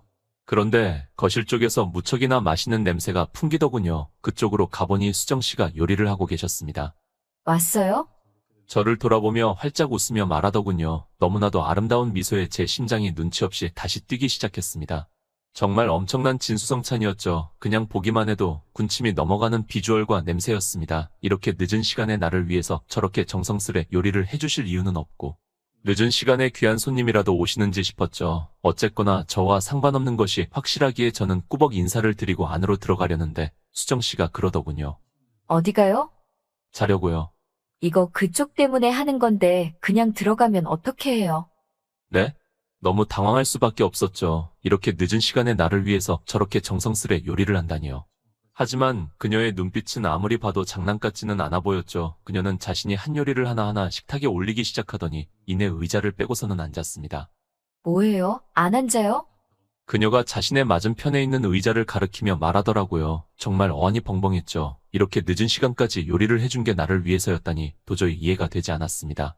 일단 저는 자리에 앉았습니다. 하지만 막상 앉으니 숟가락을 뜨지 못하겠더라고요. 정말 저에 대한 호의 때문이라면 너무나도 좋겠지만 안 좋은 상황도 의심하지 않을 수는 없었죠. 혹시 무언가라도 탔나 싶은 생각도 들고 온갖 불안한 생각들이 들더군요. 제가 숟가락을 들지 않자 이내 수정씨가 고개를 갸웃하며 말하셨습니다. 안 먹어요? 그에 저는 밥을 먹고 들어왔다고 했죠. 아무리 생각해도 너무 불안했거든요. 정말 저에 대한 단순히 호의라면 너무 좋겠지만 여러 가지 일을 겪다 보니 세상은 정말 너무나도 험난하고 힘든 곳이었죠. 그래서 마냥 꽃밭처럼 생각을 할 수 없었습니다. 의심하고 또 의심해야 했죠. 그래야만 살아남을 수 있는 험한 세상이니 말입니다. 아, 그렇구나. 제가 밥을 먹고 왔다고 하자 수정씨가 탄식을 내지더라고요. 좋은 핑곗거리가 생겼다 싶었죠. 그렇게 안으로 들어가려는데 눈치 없는 제 배는 알림소리를 내더군요. 꼬르륵 거리는 소리가 어찌나 컸는지 저 멀리 있는 수정씨도 들으실 정도였습니다. 그의 수정씨가 픽 웃음을 터뜨리더군요. 빨리 와서 먹어요. 결국 저는 자리에 앉을 수밖에 없었죠. 수정씨가 먼저 밥 숟가락을 뜨기 시작하시더라고요. 만약 정말 무언가를 탔다면 저렇게 먼저 드실 리가 없겠죠. 그렇게 저도 자리에 앉아서 저는 조심스럽게 숟가락을 떴죠. 눈이 번쩍 떠졌습니다. 정말 너무 맛있었거든요. 그 뒤로 저는 계속해서 밥을 먹었죠. 그때는 다른 걸 생각할 겨를도 없었습니다. 정말 너무 배가 고팠으니 말입니다. 약을 탄 건지 의심할 겨를도 없었죠. 다 먹고 나서야 아차 싶은 생각이 나더라고요. 그런데 앞에 있는 수정씨도 공깃밥이 비워져 있었죠. 역시나 괜한 의심을 했나 싶은 생각이 들었죠. 그렇다면 정말 수정씨는 나에 대한 단순한 호혜 때문에 그러셨던 건가? 그 생각이 들자 제 볼이 빨갛게 물들기 시작했습니다. 저는 제 마음을 들키기 싫어 급하게 꾸벅 숙이고 저는 방으로 들어가서 잠을 청했죠. 머릿속이 정말 복잡했습니다. 한 달에 1만 원 내는 나를 위해서 저렇게 요리까지 해주면 남는 게 없을 텐데 대체 왜 이렇게까지 해주는지 도저히 이해가 가지 않았습니다. 무슨 다른 속셈이 있나 해도 아무리 봐도 저에게는 뜯어먹을 것도 없거든요. 그렇게 온갖 생각을 하다 보니 정말 나에 대한 단순한 호의 때문이라면 너무 좋겠지만 그럴 가능성은 낮아 보였죠. 대체 저 같은 게 뭐가 좋다고 저렇게 해주시겠습니까? 그렇게 잠에 들게 되었죠. 정말 오랜만에 푹 잤는지 눈을 떠보니 컨디션이 정말 너무 좋더라고요. 그렇게 쓰레기통에서 주워왔던 정장을 또 입었죠. 그렇게 못 봐줄 정도는 아니었죠. 그렇게 다시 출근하려고 문을 열고 나가려는데 수정씨가 거실 소파에서 앉아 계셨죠. 마치 일부러 일찍 일어나서 나를 기다린 것 같은 느낌이 들 정도로 저를 빤히 쳐다봤습니다. 이내 성큼성큼 걸어와서 제게 큰 종이 가방 하나를 건네더라고요. 이거 입어요. 네? 이거 입고 출근하라고요. 대체 저 안에 뭐가 들어있길래 그러시는 건지 제가 얼어붙어서 가만히 있자 수정씨가 직접 종이 가방에서 무언가를 주섬주섬 꺼내더라고요. 이내 그 박스 안에 들어있는 걸 보고 저는 눈이 휘둥그레질 수밖에 없었죠. 바로 새 정장이었거든요. 저는 눈을 휘둥그레 뜬 채로 수정씨를 바라봤죠. 이거 입고 출근해요. 설마 나를 위해서 새 정장까지 사신 건가? 대체 왜? 온갖 생각들이 제 머릿속에 들어왔습니다. 수정 씨는 그런 저를 빤히 바라보더니 그러더군요. 이거 운 좋게 경품에 당첨돼서 받았는데 딱히 제가 쓸 일도 없고 그렇다고 버리기에는 또 아깝고 그래서 그냥 그쪽 주는 거니까 부담 가지지 말고요. 그녀가 조금 머쓱했는지 저 창밖을 바라보며 말하더군요. 저는 일단 그녀에게서 가방을 받아들고 제 방 안으로 들어가서 새 정장으로 갈아입었습니다. 그런데 거기에 영수증이 들어있더군요. 결제자 명의는 수정 씨였습니다. 싼 가격도 아니었죠. 꽤나 가격대가 있는 정장이었습니다. 수정 씨는 저를 위해서 정장을 샀던 것이죠. 대체 왜 이렇게 해주는지 도저히 이해가 되지 않았습니다. 정장도 그냥 싸구려 정장도 아니고 꽤나 비싼 정장이니까 말입니다. 수정 씨 입장에서 상당히 무리가 컸을 텐데 이걸 왜 나를 위해서 사준 건지 아무리 생각해도 모르겠더군요. 나를 좋아하기라도 하는 건가? 그렇다면 좋을 텐데 너무 꿈만 같은 이야기죠. 그리고 무엇보다 우선은 회사에서 정규직을 따는 게 훨씬 중요하기도 하고 말입니다. 그 생각은 잠시 미뤄두기로 결정했죠. 그렇게 저는 새 정장을 입고 거실로 나왔는데 수정 씨가 저를 빤히 보시더라고요. 이내 제가 새 정장을 입은 걸 보고서는 눈이 휘둥그레지시더라고요. 진짜 잘 어울리네요. 씩 웃으며 저에게 다시 다가오더라고요. 그녀가 제 쪽으로 다가오는데 향기로운 냄새가 코끝을 찔렀습니다. 이내 엎어지면 코 닿을 거리만큼 가까이 왔죠. 이내 그녀는 다시 제 상체 쪽으로 손을 뻗더라고요. 진짜 넥타이는 영 몸매네요. 그냥 내가 매줄게요. 이번에도 수정 씨는 제 넥타이를 매주셨습니다. 이내 제 넥타이를 보고 만족했는지 고개를 끄덕이시더라고요. 좋네. 잘 다녀와요. 저는 고개를 꾸벅 숙이고서는 밖으로 나왔죠. 아무리 봐도 이건 부부 사이에서나 할 법한 짓 아닌가. 아니, 내가 너무 여자 경험이 없어서 모르는 건가? 저로서는 아무리 생각해도 납득이 되지 않더군요. 원래 회사로 출근하는 지하철에서는 저는 제가 해야 할 업무들에 대한 공부를 하죠. 그래야 회사에서 살아남을 수 있으니 말입니다. 적어도 정규직이 되기 전까지는 정말 열심히 해야죠. 그런데 오늘은 도저히 머릿속에 들어오지 않더라고요. 온통 머릿속이 수정 씨에 대한 생각으로 가득 차 있었습니다. 그렇게 멍하니 회사에 출근했는데 1팀에서 수군대는 소리가 들리더군요. 근데 이번에 신입 사원이 입은 정장에 오물 같은 거 엄청 묻어있던데 어디서 주워온 거 아니야? 에이, 아무리 돈이 없어도 그렇지 설마 그렇겠어. 오늘 네가 직접 봐. 진짜 완전 더러워. 조금 있으면 걔 출근하는 시간이니까 곧 오겠네. 저는 아무렇지 않게 제 자리로 가기 시작했죠. 그들이 저를 빤히 바라보더니 이내 눈을 휘둥그레뜬 채로 저를 바라봤죠. 아무래도 너무나도 멀끔한 제 새 정장 때문이겠죠. 팀장님은 제가 새로 산 정장을 보고 미간을 찌푸리더군요. 이내 저를 보며 말했습니다. 야, 와봐. 이름도 부르지 않고 부르는 야라는 호칭, 엄청난 멸시의 호칭이었죠. 하지만 저는 저 것도 다 감내해야만 했습니다. 네, 부르셨습니까? 저는 정중하게 고개를 꾸벅 숙이고서 말했습니다. 이번에 우리가 야구팀이랑 계약을 하나 맺어야 하는데 영 연락이 안 닿아서 너 이 팀 아니? 너 야구부 나왔다며. 팀장님은 제게 팜플렛 하나를 건네주시더라고요. 거기는 제 중학교와 고등학교 때 호영호제를 할 정도로 친했던 코치님께서 감독으로 계신 곳이었습니다. 네, 잘합니다. 그의 팀장님은 픽 웃으시더라고요. 별 기대 없으신 눈치였죠. 그러면 네가 한번 연결해봐. 이 팀에 우리가 스포츠 음료 공급하면 매출 엄청 뛸 것 같으니까. 그의 팀원들이 그러더군요. 팀장님, 저희 회사 본부장님 연락도 안 받는 곳인데 제가 연락한다고 받겠습니까? 그들이 깔깔대며 웃기 시작하더군요. 저는 휴대전화를 들어 코치님께 전화를 했습니다. 야, 그만해. 그만. 놀린 우리가 미안하다. 아마 단순히 자존심을 지키기 위한 허세라고 생각한 모양이었죠. 그런데 이내 제 휴대폰에 걸린 전화번호를 보자 그들의 표정이 굳기 시작했죠. 정말로 그 팀 감독의 번호였으니 말입니다. 통화 내용은 평소 코치님과 저와의 대화랑 똑같았죠. 서로 잘 지냈냐고 안부를 묻는 것부터 시작해서 요즘 어떻게 지내는지 그런 것 있지 않습니까? 평소와 같은 말을 하고 끊었을 뿐인데 그들이 저를 보는 표정이 180도 달라진 게 느껴졌죠. 팀장님이 제게 다가오시더라고요. 너 잠깐만 와봐. 팀장님은 이내 회의실 안으로 들어가시더라고요. 그 안에는 저희 둘밖에 없었습니다. 블라인드도 치시고 주변에 아무도 없는 걸 확인하시고서는 말씀하시더라고요. 이번 계약건 우리한테 엄청 중요한 거 알지? 네, 알고 있습니다. 유명 야구팀의 스포츠 음료를 공급하는 것만으로도 엄청난 광고 효과가 있으니까요. 사실 저희 기업의 저희 스포츠 음료 매출이 점점 부진해져 가고 있었죠. 이렇게 되면 그 스포츠 음료 담당 부서인 저희 1팀도 위험하고요. 그래서 이번 기회에 반드시 뒤집어야만 했습니다. 그러지 못한다면 이 스포츠 음료를 담당하는 저희 부서 자체가 날아갈 위험도 있으니 말입니다. 내가 너 정규직으로 전환시킬 수 있는 권한 가지고 있는 거 알고 있지? 네. 그에 저는 고개를 끄덕였죠.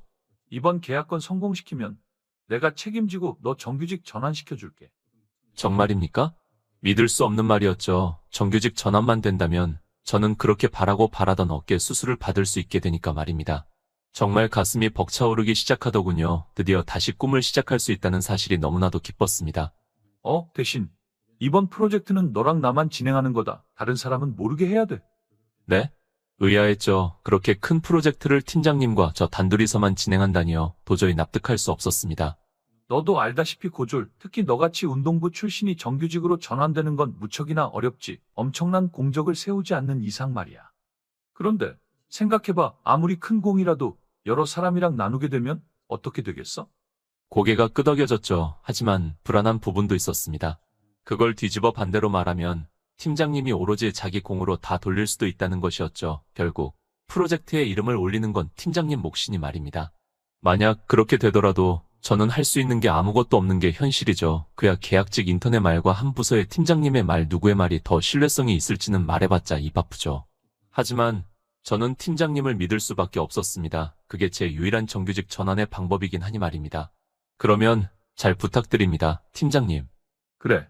그때 팀장님은 꺼림칙한 웃음을 지었죠. 그 웃음이 상당히 불안했습니다. 하지만 저는 팀장님을 믿을 수밖에 없었죠. 그것 말고는 방법이 없었죠. 그래야만 정규직 전환에 성공해서 대출을 받아 제 어깨를 원상복구시킬 수 있으니 말입니다. 만약 정규직 전환에 성공하게만 된다면 제 인생은 다시 탄탄대로일 테니 말입니다. 저는 팀장님과 이야기를 나눈 뒤로 바로 코치님을 찾아갔습니다. 그 뒤로 솔직하게 말씀을 드렸죠. 사실 이런 회사에서 일을 하고 있는데 이 팀에 공급을 하고 싶다고요. 그러자 코치님께서 난색을 표하시더라고요. 그건 좀 힘들 것 같네. 물론 나는 네가 좋지만 공은 공이고 사는 사니까 말이야. 코치님이 단호하게 말씀을 하셨죠. 하지만 여기서 포기할 수는 없었습니다. 저는 이 프로젝트를 반드시 성공시켜야 하니까 말입니다. 그래야만 정규직 전환에 성공해서 제 어깨를 고칠 수가 있으니까요. 원래라면 코치님을 불편하게 해드리기 싫어 포기했을 테지만 이번만큼은 남의 사정을 고려할 만큼 여유 있는 상황이 아니었죠. 너무나도 급박한 상황이었으니까 말입니다. 원래 그러지 않던 제가 사정사정하자 코치님께서도 제 상황이 많이 절박한 걸 이해하셨는지 그러시더군요. 원칙적으로는 안 되지만 특별히 허락해 줄 수는 있다고, 대신 선수들을 설득해야 한다고, 그 음료를 직접적으로 먹는 건 선수들이기에 그들의 의견이 더 중요하다고 말이죠. 저는 곧장 선수 대기실로 들어갔죠. 거기에는 익숙한 얼굴이 한 명 있더군요. 바로 최희로, 제 고등학교 시절 동창이었습니다. 녀석은 저를 보더니 피식 웃고서는 가까이 다가오더군요. 오랜만이다. 여긴 어쩐 일이시래. 이렇게 귀하신 몸께서. 녀석은 고등학교 시절 저에게 강한 열등감을 가지고 있던 녀석이었습니다. 원래라면 녀석은 저에게 밀려 만년 2등 자리를 차지하고 있었으니까요. 죽도록 열심히 해도 결코 저를 이길 수 없었기에 저에게 가진 열등감이 상당히 심한 녀석이었죠. 이내 녀석은 제가 들고 온 음료를 보더니 비웃으며 말했습니다. 아, 음료수 파리하러 왔어? 그 천하의 최민호도 진짜 다 죽었구나? 이전과 달라진 저와 녀석의 위치에 녀석은 큰 득이감을 맛본 듯 했죠. 이 녀석을 설득하는 게 무척이나 중요했습니다. 이 녀석이 바로 이 팀의 팀장이기 때문이죠. 이 팀과의 계약은 사실상 이 녀석에게 달린 셈이나 다름없었죠. 하지만 아무리 생각해도 불가능할 것 같았습니다. 녀석과 저희 악연은 상당히 깊으니 말입니다. 하지만 저는 어떻게든 무조건 이 계약권을 따내야 하는 상황이죠. 녀석은 그런 저를 보더니 피식 웃으며 말하더군요. 꽤 간절해 보이는데 도와줘. 그에 제 눈이 반짝였죠. 녀석은 그걸 보더니 이내 만족스러운 웃음을 짓더군요. 뭐 그런 떨거지 음료를 계약할 생각은 없는데 네가 하는 걸 보고 특별히 생각해볼게. 정말? 대신 매일마다 네가 자가용으로 나 출퇴근 시켜주고 주말마다 이쪽 연습장에 나와서 공 주워주면 생각 좀 해보지 뭐. 완전한 조롱이었죠. 천하의 최민호가 할 리가 없지. 그러면 뭐 어쩔 수 없지. 녀석은 확신하고 있었습니다. 제 자존심상 절대 하지 않을 거라고 말이죠. 그 녀석의 생각이 맞긴 했습니다. 원래의 저라면 절대 그런 짓은 하지 않을 테니 말입니다. 아니, 할게. 뭐? 녀석이 믿을 수 없다는 듯한 표정을 짓더군요. 그것만 하면 된다면 무조건 할게. 네가 잘도 하겠다. 녀석은 여전히 못 믿는 눈치였죠. 하지만 저는 그 뒤로 정말 녀석의 말대로 매일마다 자가용으로 녀석의 출퇴근 길을 책임졌고 주말에는 그 팀의 연습장에 가서 공을 주워줬죠. 녀석은 적잖아 당황한 눈치였습니다. 원래 그렇게 자존심 세던 제가 이러는 게 적응이 되지 않았겠죠. 그렇게 며칠을 반복하다 보니 녀석은 확신한 듯 했죠. 제가 정말로 자기가 까라는 대로 다 한다는 걸 말이죠. 이내 녀석이 그것에 대해 큰 만족감을 느끼는 것이 느껴졌습니다. 얼마나 짜릿할까요? 항상 자기보다 잘났던 녀석이 자기 밑으로 들어와서 온갖 뒤치다꺼리를 다 해주고 있으니까 말입니다. 이내 한 달 정도 지나자 말하더라고요. 좋아, 계약해줄게. 대신 앞으로도 내가 부르면 총알같이 튀어나오고. 완전히 노예로 저를 부릴 생각이었죠. 엄청난 모멸감이 들었지만 저는 이걸 감내해야만 했죠. 결국 저는 녀석과 팀장님 간의 계약 자리를 성공적으로 만들었죠. 제가 할 수 있는 건 여기까지였죠. 계약은 오로지 팀장님의 사인이 있어야 하니 말입니다. 얼마 지나지 않아 회의가 끝나고 팀장님께서 만족스러운 표정을 지으시며 나오더라고요. 계약은 성공적으로 진행이 된 듯 했습니다. 고맙다. 너 덕분에 성공적으로 계약할 수 있었다. 팀장님이 제 어깨를 툭툭 두드려 주시며 말씀하셨습니다. 난생 처음 받은 인정에 상당히 기뻤습니다. 하지만 팀장님의 인정보다 중요한 것은 바로 제 정규직 전환 사실이었죠. 그의 기쁜 마음으로 물어봤습니다. 그러면 제 승진도 확정인 거죠? 그렇지. 그의 팀장님이 눈을 피하며 말씀하시더라고요. 애써 외면했던 불길한 시나리오가 제 머릿속을 헤집기 시작했죠. 하지만 이미 제 손을 떠났기에 제가 할 수 있는 건 없었죠. 남은 건 팀장님을 믿는 수밖에 없었습니다. 하지만 너무나도 불길한 생각들만 제 머릿속에 가득 차기 시작했죠. 잠깐 기분을 돌릴 필요가 있었습니다. 그래서 회사 동아리를 찾아봤죠. 마침 이 회사에는 야구 동아리가 있더군요. 찾아보니 꽤나 유서가 깊은 동아리였습니다. 회사 간의 대항전도 많이 하는데 저희 회사 순위는 꽤나 높았고요. 찾아보니 사회인 동호회 야구 중에서는 정말 수준급 실력을 가진 사람들이 모이는 곳이더군요. 프로야구 구단의 스카우터들도 거기서 인재를 많이 찾는다고 할 정도로 말입니다. 실제로 저기서 발굴당해서 프로야구 구단으로 스카우트된 선수도 있었고요. 원래는 단순한 기분 전환할 겸 나가려고 했지만 생각이 바뀌었죠. 조금 진지하게 임하고 싶어졌습니다. 무엇보다 그동안 재활을 하며 제 어깨가 얼마나 회복되었을지 궁금하기도 했고요. 그렇게 오랫동안 재활을 받았으니 꽤나 상태가 좋아졌을 텐데 정말 기대가 많이 되었죠. 오늘 마침 경기가 있는 날이더라고요. 저는 수정 씨에게 전화를 드렸습니다. 오늘은 못 들어갈 것 같습니다. 그의 긴 정적이 흐르더라고요. 이내 수정 씨가 조심스러운 목소리로 말씀하시더라고요. 혹시 여자친구 때문에? 아니요, 제가 여자친구가 어디 있습니까? 오늘 야구 대회 나가서 아마 못 들어갈 것 같아서요. 그러자 순식간에 그녀의 목소리에서 화색이 뛰기 시작했죠. 아, 그러면 잘하고 오세요. 그녀가 웃음 지으며 끊는데 점점 확신이 들기 시작했죠. 수정 씨가 저를 좋아하는 것 같다고 아무리 봐도 제 단순한 망상 같지는 않았습니다. 그간 수많은 정황들이 있으니 말입니다. 하지만 지금 제가 수정 씨 옆에 있기에는 너무나도 초라했죠. 꼭 성공한 야구 선수가 되어서 그녀의 옆에 있고 싶어졌습니다. 저는 완전한 준비를 마치고 사회인 동호회 야구에 나가게 되었죠. 꽤 넓은 야구장에서 제대로 형식도 갖추고 진행하더군요. 그런데 저쪽에 보니 너무나 익숙한 얼굴이 있었죠. 바로 팀장님이셨습니다. 투수를 하시는지 볼 연습을 하고 계셨죠. 이번에 선발 투수로 뛰시는 모양이더군요. 그러면 경기 시작하겠습니다. 저희 회사는 사회인 동호회 야구에서 9위에 위치하고 있었지만 상대방 팀은 2위에 랭크하고 있었죠. 꽤나 팀 간의 격차가 심했습니다. 그리고 저 멀리 관중석을 보니 스카우터들로 보이는 사람들도 있더군요. 역시나 여기서 쓸만한 사람이 있는지 찾아보러 온 사람들이 꽤 있었습니다. 이건 정말 좋은 기회라는 생각이 들었죠. 여기서 눈에 띄면 저는 다시 프로 입단 테스트를 칠 수 있을 테니 말입니다. 본격적으로 경기가 시작되고 팀장님이 공을 던지기 시작했습니다. 처음에는 자신만만하던 팀장님의 표정이 점점 굳어가기 시작했죠. 팀장님이 던지는 족족 안타가 터졌고 저희 회사는 꽤나 큰 격차로 지기 시작했습니다. 알고 보니 저쪽에는 고등학교 때까지 야구 선수를 꿈꾸던 사람들이 많더군요. 한마디로 선수 출신이라고 봐도 다름없는 셈이었죠. 그렇다고 상대가 일반인이라고 대충 하지도 않았습니다. 그들 모두 스카우터들을 의식해서 그런지 엄청 열심히 하고 있었고요. 당연히 저희 팀이 상대가 될 리가 없었죠. 계속해서 이어지는 연속 출루에 본부장님이 팀장님께 다가가셔서 말씀하시더라고요. 역시 저쪽이 고등학교까지 야구하던 친구들이 많아서 많이 힘들군. 자네는 쉬고 있어. 오늘 영일이 안 나왔나? 영일 씨는 원래 저희 야구 동아리의 구원 투수를 하시는 분이셨죠. 하지만 정말 실력이 좋으셨습니다. 저희 회사가 지금 순위에 있는 이유가 그분 덕분이라고 해도 과언이 아닐 정도였죠.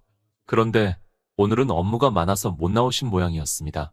큰일 났네. 지금 당장 투수 한 명이 필요한데 공 던질 수 있는 사람 없어. 그에 아무도 손을 들지 않더라고요. 상대방의 실력을 보고 완전히 의욕을 잃은 듯 했습니다. 그에 제가 조심스럽게 손을 들었죠. 저 조금은 할 줄 압니다. 그에 모두가 의아한 표정을 지었죠. 난생 처음 보는 녀석이 난데없이 공을 던지겠다고 하니 말입니다. 그에 팀장님이 피식 웃으며 말하더라고요. 저 친구가 야구 쪽으로 고등학교 나와서 좀 하긴 할 겁니다. 물론 프로 세계도 못 가내라 별 볼 일 없겠지만요. 그에 별 기대하지 않는 눈빛으로 본부장님께서 말씀하시더라고요. 그러면 일단 자네가 나가봐. 영일이는 내가 부를 테니까 그때까지만 버텨보게나.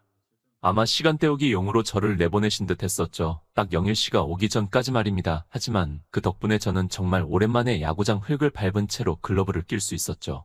기분이 정말 날아갈 것 같더군요. 정말 너무 설레기 시작하더군요. 살아있는 기분이 느껴지기 시작했죠. 이내 제 첫 구가 던져질 차례였습니다. 모두들 시큰둥한 눈빛으로 저를 쳐다봤습니다. 저는 어깨에 너무 무리가 가지 않는 선에서 적당히 힘 조절을 해서 던져봤죠. 그런데 이상했습니다. 저도 놀랄 정도로 너무 부드럽게 움직임이 나갔으니까요. 쾅! 이내 포수의 글러브에서 둔탁한 소리가 났죠. 그리고 모두들 눈을 휘둥그레 뜬 채로 저를 바라봤습니다. 그렇게 연신 안타를 쳐대던 타자가 아예 반응도 못했던 것입니다. 뭐야, 어떻게 된 거야? 모두들 수군대기 시작했죠. 그야 저 타자는 고등학교 때까지 야구 선수를 준비하던 에이스였으니까요. 그런 그가 아예 반응도 못한 공은 처음이었으니 말입니다. 우연이겠지. 프로 야구도 데뷔 못한 떨거지인데. 팀장님이 고개를 끄덕이며 말했습니다. 하지만 시간이 지날수록 팀장님의 입은 점점 쩍 벌어지기 시작했죠. 그 뒤로 연속된 2번의 스트라이크, 결국 삼진 아웃이 되고 말았죠. 2번 모두 반응조차 하지 못했습니다. 이후로도 나오는 타자들 모두 족족 제 공에는 전혀 반응도 하지 못하고 삼진을 당하고 말았죠. 눈을 휘둥그레 뜬 채로 저를 바라볼 뿐이었죠. 저 사람 대체 뭐야? 사회인 야구에 있을 실력이 아닌데? 시큰둥하던 스카우터들의 눈빛도 달라진 게 느껴졌습니다. 정말 즐거웠습니다. 오랜만에 야구장에서 주목을 받는다는 사실이 정말 너무 짜릿했습니다. 살아있는 게 느껴졌죠. 공을 던지는 내내 저를 잊어버릴 정도로 몰입했습니다. 정말 너무 즐거웠습니다. 그리고 드디어 저쪽에서 대망의 4번 타자가 나왔죠. 원래라면 저희 팀의 전략은 저 4번 타자는 그냥 볼 4개로 진루시키는 것이었지만 지금은 왜인지 긴장감이 조금씩 감돌기 시작했죠. 둘 중 누가 이길까 무척이나 궁금해하는 눈치였습니다. 볼 4개로 이 매치업을 그저 흘려보내기에는 너무 아깝다고 느꼈던 것이었죠. 저 타자는 프로로 뛰던 친구 아닌가? 아무리 공을 조금 던질 줄 안다고 한들 무리겠지. 프로 세계에 못 갔던 녀석이니까. 그 4번 타자는 정말 프로구단에서 비록 2군이지만 뛰었던 경력이 있는 선수였죠. 저도 상당히 긴장이 되기 시작하더군요. 이 어깨로 저 녀석을 잡을 수 있을지 말입니다. 하지만 한편으로는 너무나도 흥분이 되기도 하더군요. 제 공이 프로세계에서도 먹힐지 말입니다. 저는 제 모든 신경을 쏟아부어 공을 던졌습니다. 이내 서늘한 음성이 들렸죠. 스트라이크. 그 이후로 긴정적이 흘렀습니다. 모두 눈을 휘둥그레 뜬 채로 저를 쳐다보고 있을 뿐이었죠. 그 타자조차 어안이 벙벙한 표정으로 저를 쳐다보고 있었습니다. 아예 반응조차 못했던 것이었죠. 그제서야 저도 어깨가 이전과 확실히 달라졌다는 것을 느낄 수 있었죠. 어깨가 생각보다 꽤나 회복했다는 걸 말입니다. 그렇게 오래 하던 재활치료가 빛을 발하기 시작한 것이었죠. 정말 뛸 듯이 기뻤습니다. 하지만 그 뒤로 다시 어깨가 고장난 것 같이 움직이지 않았고 안타를 여러 번 허용했고 저는 결국 교체되었죠. 하지만 상당히 의미가 있었습니다. 이제 여기서 제대로 어깨 수술만 받는다면 정말 프로로 데뷔할 수 있을 거라는 확신이 생겼거든요. 정규직 전환만 한다면 이제 저는 정말로 다시 제 꿈을 향해 달려갈 수 있는 것이었죠. 제가 벤치에 앉아 쉬고 있자 저 관중석에서 보고 있던 중년의 남성 한 분이 다가오시더라고요. 이내 저와 눈이 마주치자 고개를 꾸벅 숙이며 제게 명함을 건네며 말했습니다. 저희 프로 입단 테스트에 꼭 방문해 주십시오. 그 명함에는 제가 예전에 오퍼를 받았었던 팀의 이름이 적혀 있었죠. 정말 뛸 듯이 기뻤습니다. 어깨 치료만 성공적으로 한다면 이제 다시 프로 세계에서 뛸 수 있게 되는 것이니 말입니다. 팀장님은 그런 저를 유심히 보더니 이빨을 가득 깨무셨죠. 왜인지는 모르겠지만 그걸 보고 상당히 석이 나간 모양이셨죠. 그러면 팀장님 내일 뵙겠습니다. 저는 그런 팀장님께 꾸벅 고개를 숙이고 뒤로 돌아섰습니다. 그래, 내일 보자. 내일이 드디어 대망의 정규직 전환 발표일이었습니다. 정말 너무나도 기뻤죠. 내일 정규직 전환이 되자마자 대출을 받아 저는 바로 어깨 수술을 할 겁니다. 그 상태로 명함을 받았던 곳에 프로 입단 테스트를 보기만 한다면 이제 저는 다시 꿈을 펼칠 수 있죠. 상상하는 것만으로도 심장이 쿵쾅쿵쾅 뛰기 시작하더군요. 침대에 누웠는데 너무나도 설레서 잠도 제대로 이루지 못했습니다. 정말 너무 꿈만 같았거든요. 정말 내일이 기대되는 건 오랜만이었습니다. 야구 선수의 꿈이 좌절된 이후로 정말 매일매일이 죽지 못해 사는 날의 연속이었는데 이제 드디어 야구 선수의 꿈을 다시 시작할 수 있다는 사실에 정말 너무나도 기뻤습니다. 지옥 같은 연습이 기다리고 있겠지만 그것마저 너무 설렜죠. 그렇게 거의 뜬 눈으로 밤을 지새우고 저는 회사로 출근을 했죠. 가는 내내 정말 하늘을 나는 기분이었죠. 그렇게 날아갈 듯한 기분으로 회사에 출근했는데 평소와 다른 풍경이 펼쳐져 있더군요. 대자보 앞에 많은 사람들이 모여 수군대고 있었습니다. 정규직 전환 인원들과 승진 발표 인원들이 적혀있는 대자보였죠. 대자보에서 제일 먼저 보인 것은 팀장님의 승진이었죠. 이번 실적이 워낙 컸는지 팀장직급에서 실장도 건너뛰고 바로 본부장으로 승격되셨습니다. 그걸 보고서는 설마 싶은 심정이 들었죠. 설마 혼자 공을 다 독차지하신 건가 하고 말이죠. 아닐 겁니다. 아닐 겁니다. 저는 떨리는 가슴을 겨우 부여잡고 대자보를 훑어봤죠. 하지만 아무리 봐도 제 이름은 없었습니다. 처음에는 제가 잘못 본 줄 알았죠. 몇 번을 다시 둘러봐도 제 이름이 없었습니다. 저는 저쪽에서 대자보를 보고 씩 웃고 있는 팀장님께 다가가서 말했죠. 팀장님, 이게 어떻게 된 겁니까? 그의 팀장님이 주변을 둘러보더군요. 이내 제게 귓속말로 말했습니다. 잠깐 계단으로 나와봐. 이내 저희는 회사 계단으로 왔죠. 거기서도 팀장님은 아무도 없는지 확인을 하시더라고요. 그리고 아무도 없다는 사실을 확신하시고 왜인지 씩 웃으며 이내 말씀하셨습니다. 이번 프로젝트에서 네 이름은 뺐어. 네? 대체 왜? 정말 세상이 무너지는 기분이었죠. 무엇을 위해서 그렇게까지 비굴하게 계약권을 따냈는데. 제 부들부들 떨리는 손을 보자 팀장님께서 제 어깨를 토닥여 주시며 말씀하시더라고요. 그치만 걱정하지 마. 내가 본부장이 돼서 너 끌어주면 되는 거 아니겠어? 물론 정규직은 무리겠지만 인턴 기간은 늘려줄게. 계약 연장은 내가 가능하니까 앞으로 나랑 둘이서 계속 일하자고. 원래라면 순순히 받아들였겠지만 이번에는 그러지 못했습니다. 사실 어제 야구가 끝나고 미세하게 팀장님이 저를 바라보는 시선이 달라진 게 느껴졌죠. 그리고 그 시선은 제게 너무나도 익숙한 시선이어서 잘 알고 있습니다. 자기보다 못한 줄 알았던 녀석이 사실은 알고 보니 자기보다 훨씬 뛰어난 재능을 가지고 있다는 데서 오는 열패감과 열등감이죠. 그 뒤로 팀장님은 분명히 제 뒤 조사를 했을 겁니다. 그래서 정규직으로 전환이 된다면 제가 대출을 받아 어깨 수술을 받고 프로 선수로서 승승장구할 거라는 걸 잘 알고 계신 듯했죠. 그래서 아마 약속된 정규직이 아닌 단순히 계약 기간을 늘리는 선택을 하신 거겠죠. 도저히 참을 수가 없었습니다. 그에 제가 말했죠. 제가 대체 뭘 믿고 같이 일을 진행합니까? 뭐? 예상치 못한 반응에 적잖아 당황하신 눈치셨죠. 지금도 안 해주셨는데 대체 제가 뭘 믿고 팀장님이랑 다시 일을 합니까? 조금 당황하신 듯 했지만 이내 무언가 골똘히 생각하는 듯 하더니 피식 웃으며 말씀하셨습니다. 그렇다고 네가 뭘 할 수 있는데. 네? 네가 안 믿으면 뭘 할 수 있냐고. 너 이 회사 말고 다른 선택지는 있어? 무식하게 운동만 하던 녀석을 받아주는 회사가 여기 말고 있을까? 너 정규직 전환 꼭 해야 하잖아. 그 빌어먹을 어깨 때문에 말이야. 역시 팀장님은 제 영린을 너무나도 잘 알고 있었죠. 어떻게 해야 사람을 자기 입맛대로 부릴 수 있는지 너무나도 잘 아시는 분이었습니다. 도저히 말이 나오지 않더군요. 그런 제 모습에 큰 만족감을 느꼈는지 씩 웃으시며 말씀하시더라고요. 그럼 앞으로 잘 부탁한다. 어쩌다가 이렇게 된 건지 정말 당장이라도 울음이 터져나올 것만 같았습니다. 이후 상황은 불보듯 뻔하죠. 팀장 녀석은 정규직 전환이라는 미끼를 가지고 저를 계속 써먹을 겁니다. 제가 열심히 한 공로는 전부 자기 거로 돌리고 정규직이라는 희망만 계속 준 채 저를 계속 노예처럼 써먹다가 필요 없어지면 버리겠죠. 그 사실을 너무나도 잘 알지만 저는 팀장님께 이렇게 말할 수밖에 없었죠. 네, 믿겠습니다, 팀장님. 그래, 고생했으니 오늘은 일찍 들어가서 쉬고.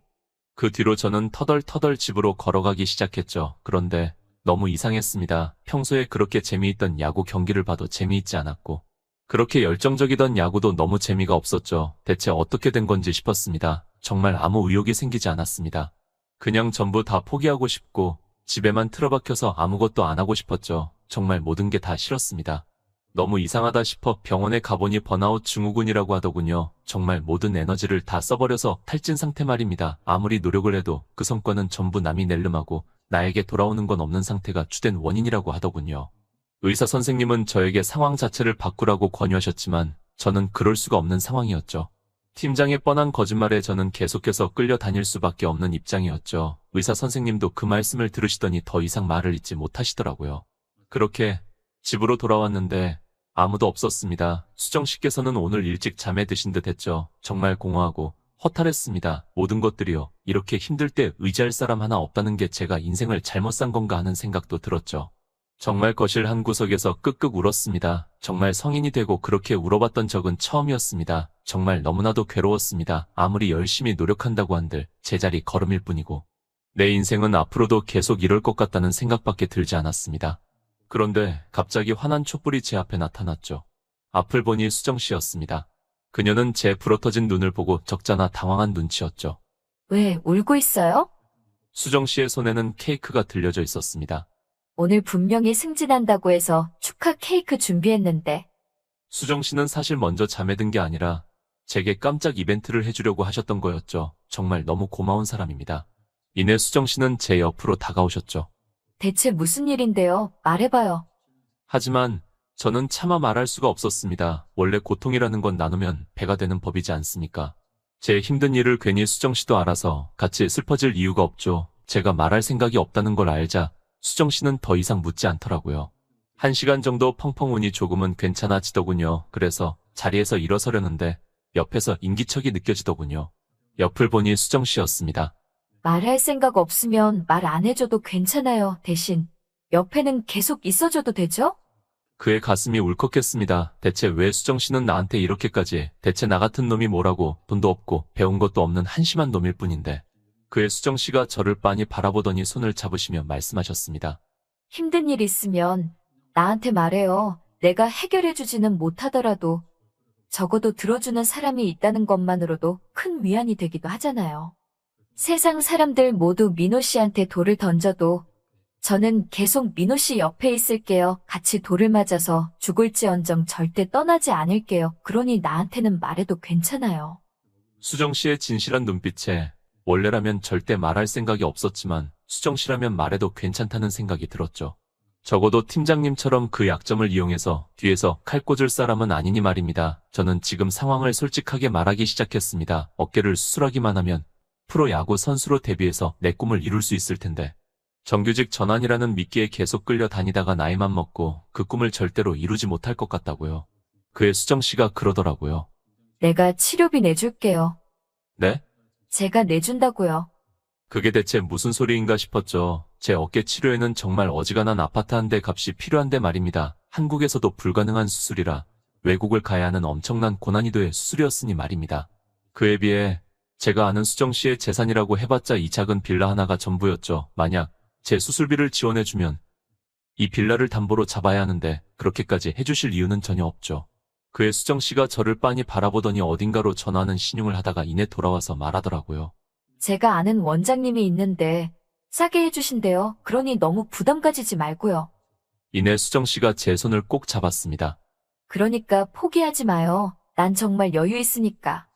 눈물이 왈칵 나왔죠. 대체 나를 위해서 왜 이렇게까지 해주는지 말입니다. 도저히 이해할 수가 없었죠. 괜히 저에게 부담 느끼게 하지 않으려고 하는 뻔한 거짓말이었습니다. 너무나도 뻔한 거짓말이었지만 거짓말에 속아 넘어갈 수밖에 없었죠. 그게 아니라면 방법이 없으니 말입니다.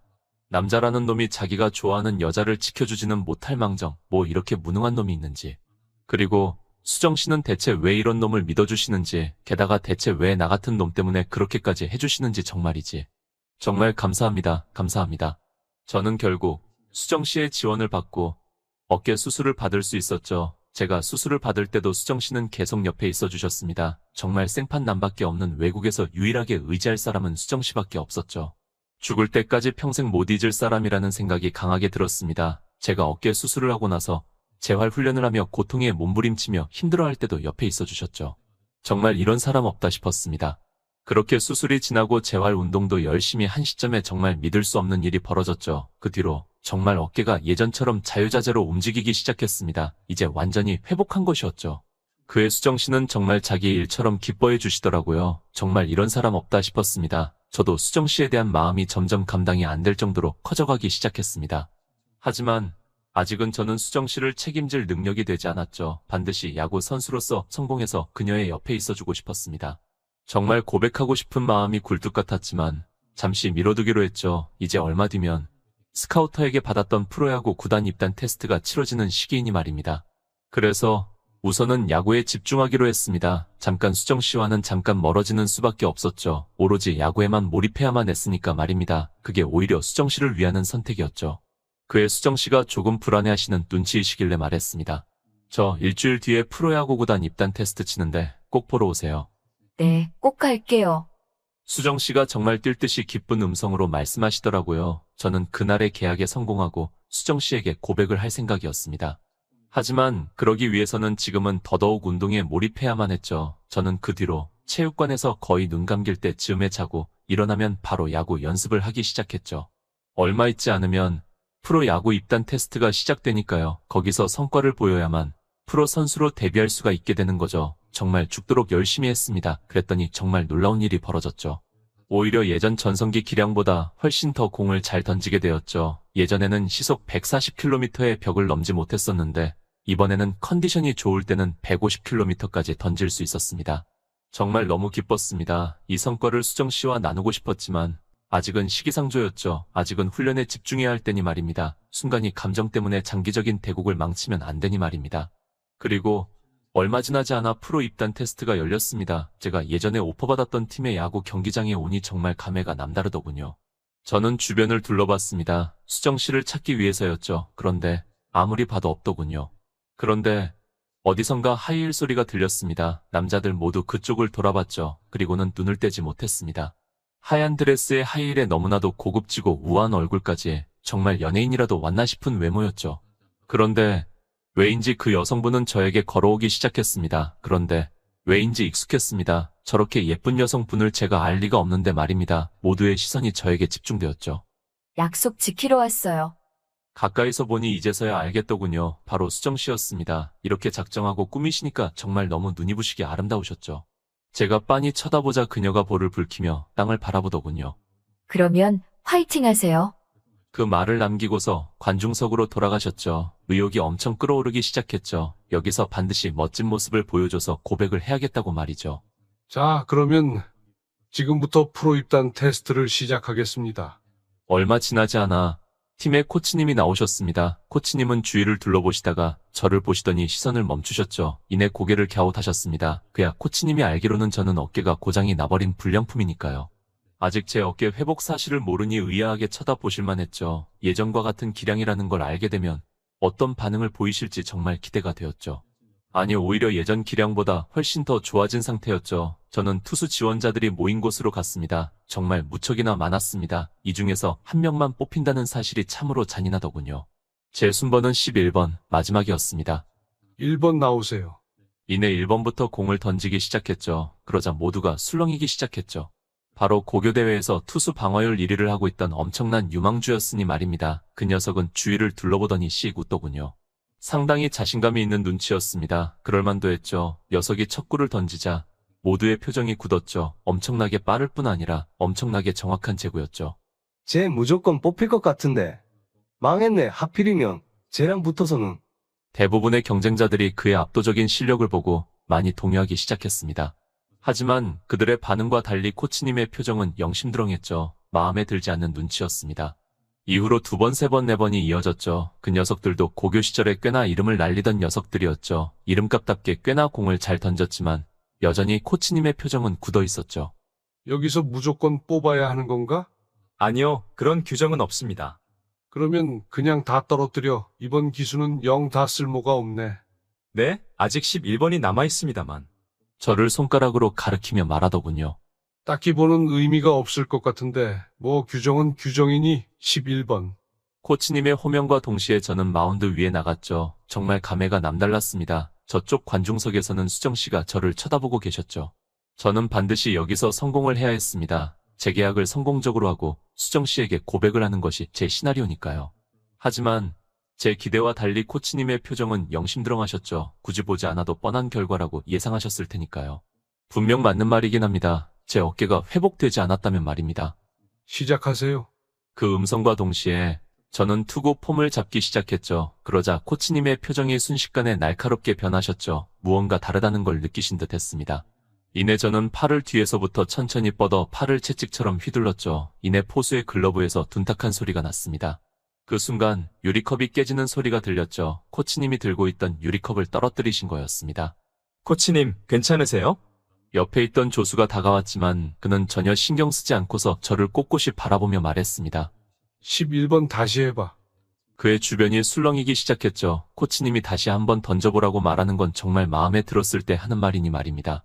고교 시절에 야구로 이름 날리던 유망주들도 한 번도 못 들어본 말이었는데 그 뒤로 저는 계속해서 투구를 했죠. 그러자 코치님의 입이 쩍 벌어지기 시작하셨죠. 이전에 전성기 때랑 비교해도 전혀 손색이 없는 폼이었으니 말입니다. 아니 오히려 더 발전했죠. 쾅 둔탁한 소리가 계속해서 들리며 코치님의 표정이 굳으셨습니다. 주변에 그렇게 떠들던 사람들의 잡음도 완전히 사라지고 모두가 제 투구에만 집중하고 있었죠.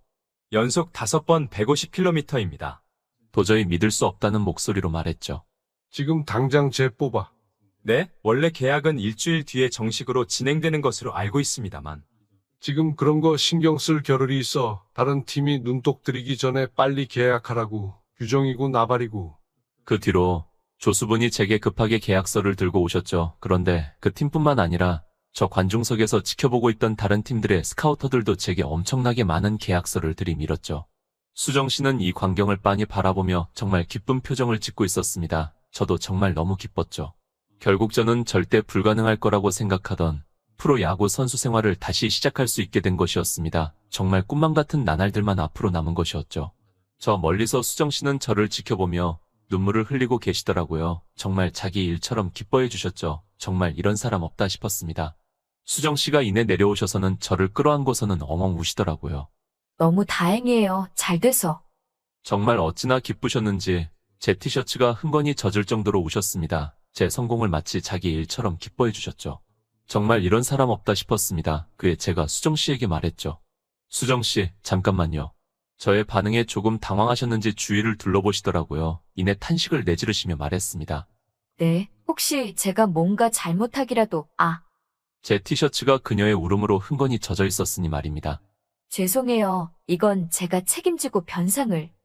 아마 제가 그것 때문에 화난 거라고 오해한 듯 했죠. 그에 저는 고개를 절레절레 저으며 말했죠.